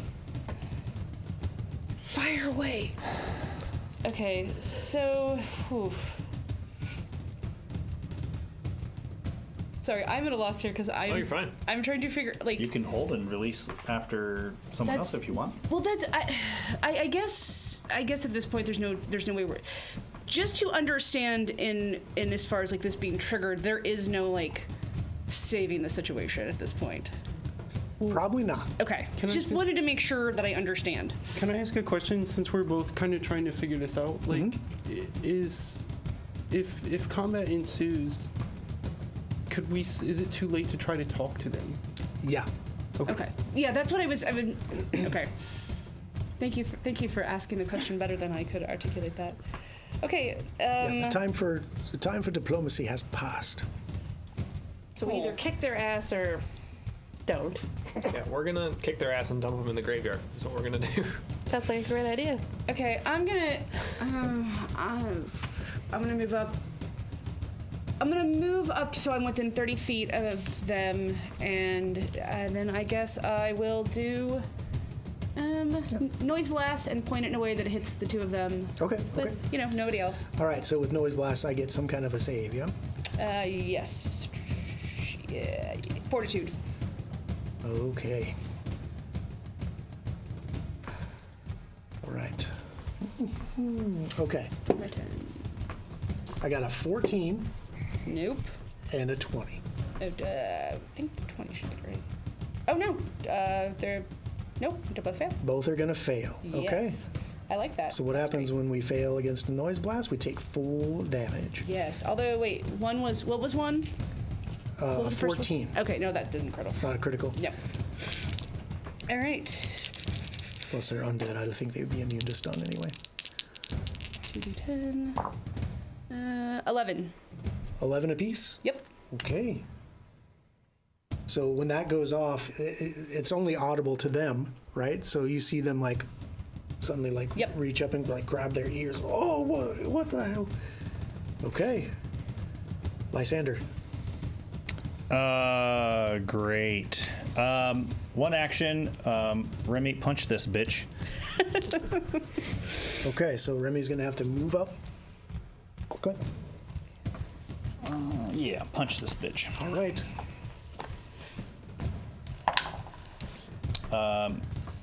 He rolled a 2. Okay. So I'm betting a 14 ain't gonna cut it. 14 doesn't. Yeah. So he just ducks out of the way, and his hand Yep. kind of like punches into the brick wall behind him. Love it.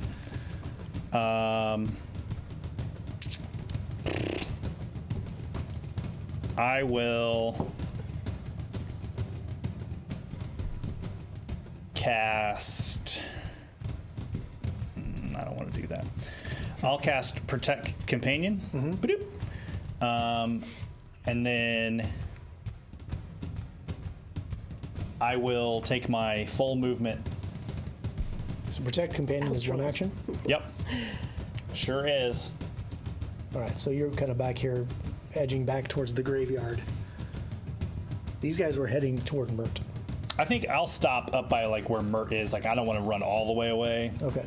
Not all the way. So away, this guy just a comes up little to bit, Mert. please. Okay. It's like, you don't look like you belong here. And he's going to swipe at you with that claw. Okay. 30. That's a hit. 30 to hit. Okay. Oh, boy. Oh, because the poison. All right. That's 11 points of damage from the claw. Okay. And I'll need a fortitude saving throw. Because I don't think you're immune to the poison yet. Really just screwing everything up today. It's going to be a 15. Okay. Yeah, so you have succumbed to the poison. And the first round, you'll take 7 points of poison damage from it. Okay. And Take that let's on see. my turn. Yeah, that is. Yeah, if that's how poison works. Yeah. Yeah. Do you want to borrow my dice? No. Well, let's just put this one out of the tray. I have another Sounds like a D20. great idea. And then he's going to try to grab a hold of you Okay. and fail miserably. The second Virlac up here with Remington. He's just going to claw Remington. 16. Oh, Let's see. That's going to be even worse. That's actually. No, these are agile. So there's a 20. no. And he's just clawing away Yeah. and just missing. Amon. Well, I'm gonna step up. So I have 15 feet of movement. My movement speed's 15 feet. So I want to step in front of Elara, Okay, 2 moves. and then the one that's I'm adjacent to, I'm going to try to bash him with my shield boss. Okay, Let's see, 25 to hit. got him.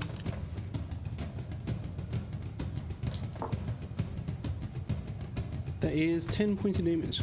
Okay, and yeah, Bludgeoning. yep. So none of that poison sprays at you, Ophelia. I'm gonna cast telekinetic projectile with a piece of rock on the. Oh, yeah, there's ground. tons of crap all over the street. Nothing sharp and pointy. Going for bludgeoning. Okay? Like a brick. Yes. And this is going at the one in front of Mert?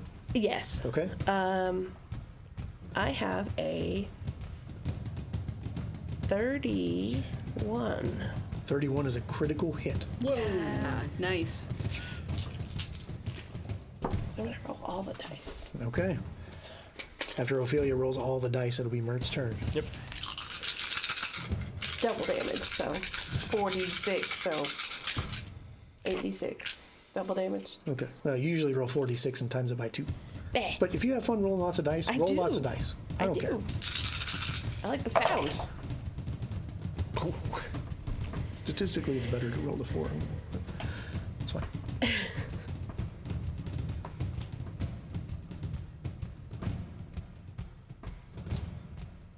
29. Ooh, 29 to the one in front of Mert. You can dispatch your foe. Whoa. As this brick just thuds into his head. This flying block just whacks his head into the building beside him, and he just kind of Perfect. out this way. Okay.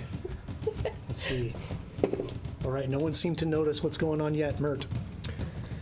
Mert is going to draw his bastard sword and draw his gaff, and then move next to Remy. That's pretty much his whole turn, getting weapons out. Okay. Top of the round to Lara. Let's finish out this round and call it for the night. See if you can't dispatch this. Ooh, all right. Let's see. What's my? I guess I will go with. Ooh, which one hits the hardest? Probably. I'm gonna do. Telekinetic projectile. Sounds great. I'm already within 30 feet, so. Yeah, there's so many broken bricks and other debris around here. Ooh, I don't have to do nuts.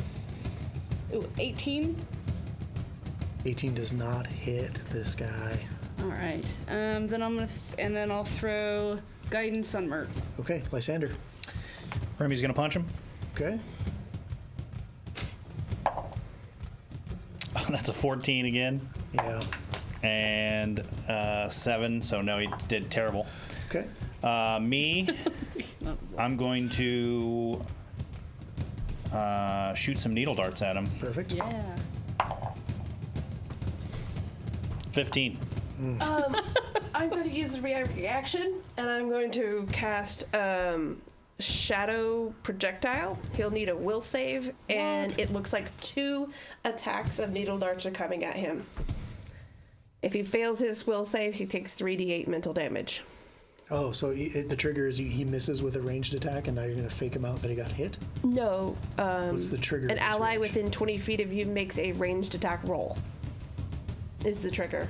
Oh, okay. Yeah. That's cool. All right, so I need a will save or take mental damage, which oddly enough, these are not immune to mental damage. That's crazy. Ooh, nice. So here we go. I like hearing that. Will save, you say? Mm-hmm. 14. Fail. Okay, roll that damage.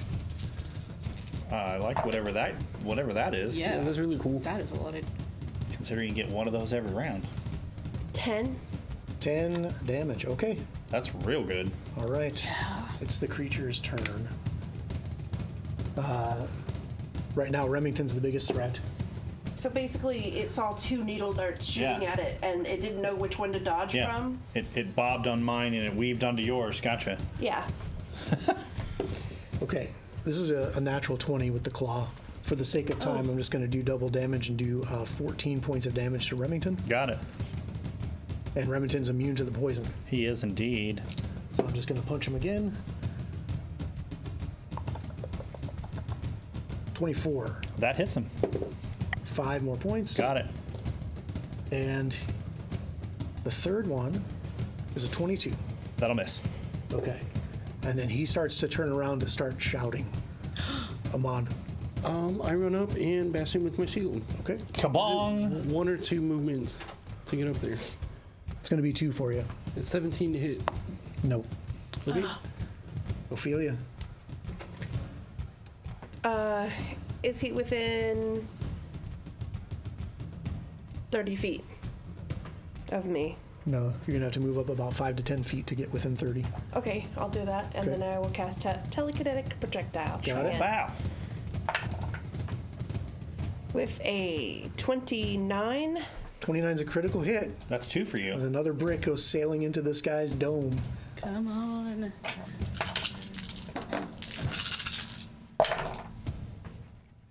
There's a lot of ones in that. But he took 10 damage from your mental thing, He did. which is really good. 19 points of damage. 19 points of damage. You can dispatch your foes. He kind of thuds in the head with his brick. Brick just lodges into his forehead as he's going, his open mouth because Yeah. he's about to scream, and just, like, once again, leans up against that wall and just slides down like he's going to take a nap on break. Both of these Verlac villagers are now slumped against the wall. People are starting to like, what? What's going on over there? And you see like other people coming out to like, look, what are you guys doing real quick? I'm gonna start picking up the body. We're now basically out of combat, so just Yeah. tell me what you do. Well, I'm still suffering from this poison, but I'm probably going to try to pick up one of these bodies and start dragging it towards the graveyard and dump on the. Okay, give me a fort save. Okay. 20. Okay. So it doesn't progress. Okay. Same thing. I think I would try to like. However, it is virulent. So it'll stay at stage 1, Okay. and you'll take another 5 points of poison damage. Okay. Can I do a deception? It looks like the boys got into some beer on their lunch breaks Oh, instead of the smokes like they're supposed to be. That's good. I like that. Okay, give me a deception roll. And as you guys are dragging these bodies back into the graveyard, Yeah. because At you least- just realized your very first real infiltration mission, you have completely screwed the pooch Yeah, again. now we're just going to set the whole town on fire, so no more infiltration. Good luck This is- setting brick factories That's on fire. 23. Hey, 23. Okay. Well, they're like looking at each other like, beer? What? And Yeah. we'll see what happens next time. boo! How many hundreds of them are there? Can we? Hundreds. You don't know for sure. But mean- there's- If we take out 2 at a time. I'd say 2 at a time. We got this. Yeah, next year this time we'll have them all yeah, dead. you'll be bloodlords in no time. Yeah. And you wonder why we didn't want to go into town. Right. Terrible. Yeah, you might have to rethink everybody going at the same time kind of approach. Yeah, we Because don't wanna clearly all you go have in some as a mob, yeah. weaknesses Yeah. that you need to think about. Yeah, But- Mert? No. You've tried. You've earned an awareness point. And trained. Just not very good at that stat. We'll see if you guys can find out anything about this town. Who is the boss? Who is the shroud? Where is the shroud? Where's Necrosia? What the hell are they making here? We'll see if you guys can figure it out. And until then, Jesus, be sure to tune in tomorrow, Tuesday, for the Soul Saver campaign at 6 o'clock Eastern on this very same channel. I'm sure it'll be much more fun than what these guys had tonight. And then I'll be on Barnabas Brush's Wednesday. My voice is cracking from all the hilarity. Barnabas Brush's Wednesday at 5 o'clock Eastern, painting miniatures for these campaigns. I might have to paint some new characters for these guys because they're not going well. But that's all right. We'll catch you next time. Surely you guys will figure this out and figure out, okay, maybe just Lysander goes in to talk to people and we don't approach. We stay Yeah. out of vision. Whatever. You'll figure it out next time. Yep, Lysander, you're going in by yourself. Have a good night, everybody. Won't be the first time I've gone somewhere, with somebody and come back alone. Hey, at least tic-tac-toe was fun. Whoa. Yeah, that was great. Love that moment. Tic-tac-toe was pretty fun. That was probably... The last second Lord drop. Who won the tic-tac-toe, by the way? I I did. don't think we got to finish. Well, you were X, right? When you asked, when we came back, I really wanted to be like, I just want to see who won the tic-tac-toe. But I... Yeah. Well, you were X, so you clearly won. So you have the only positive outcome the entire night. Do I get Well, that's not entirely true. got You guys one have edge rigged point. the bridge, right?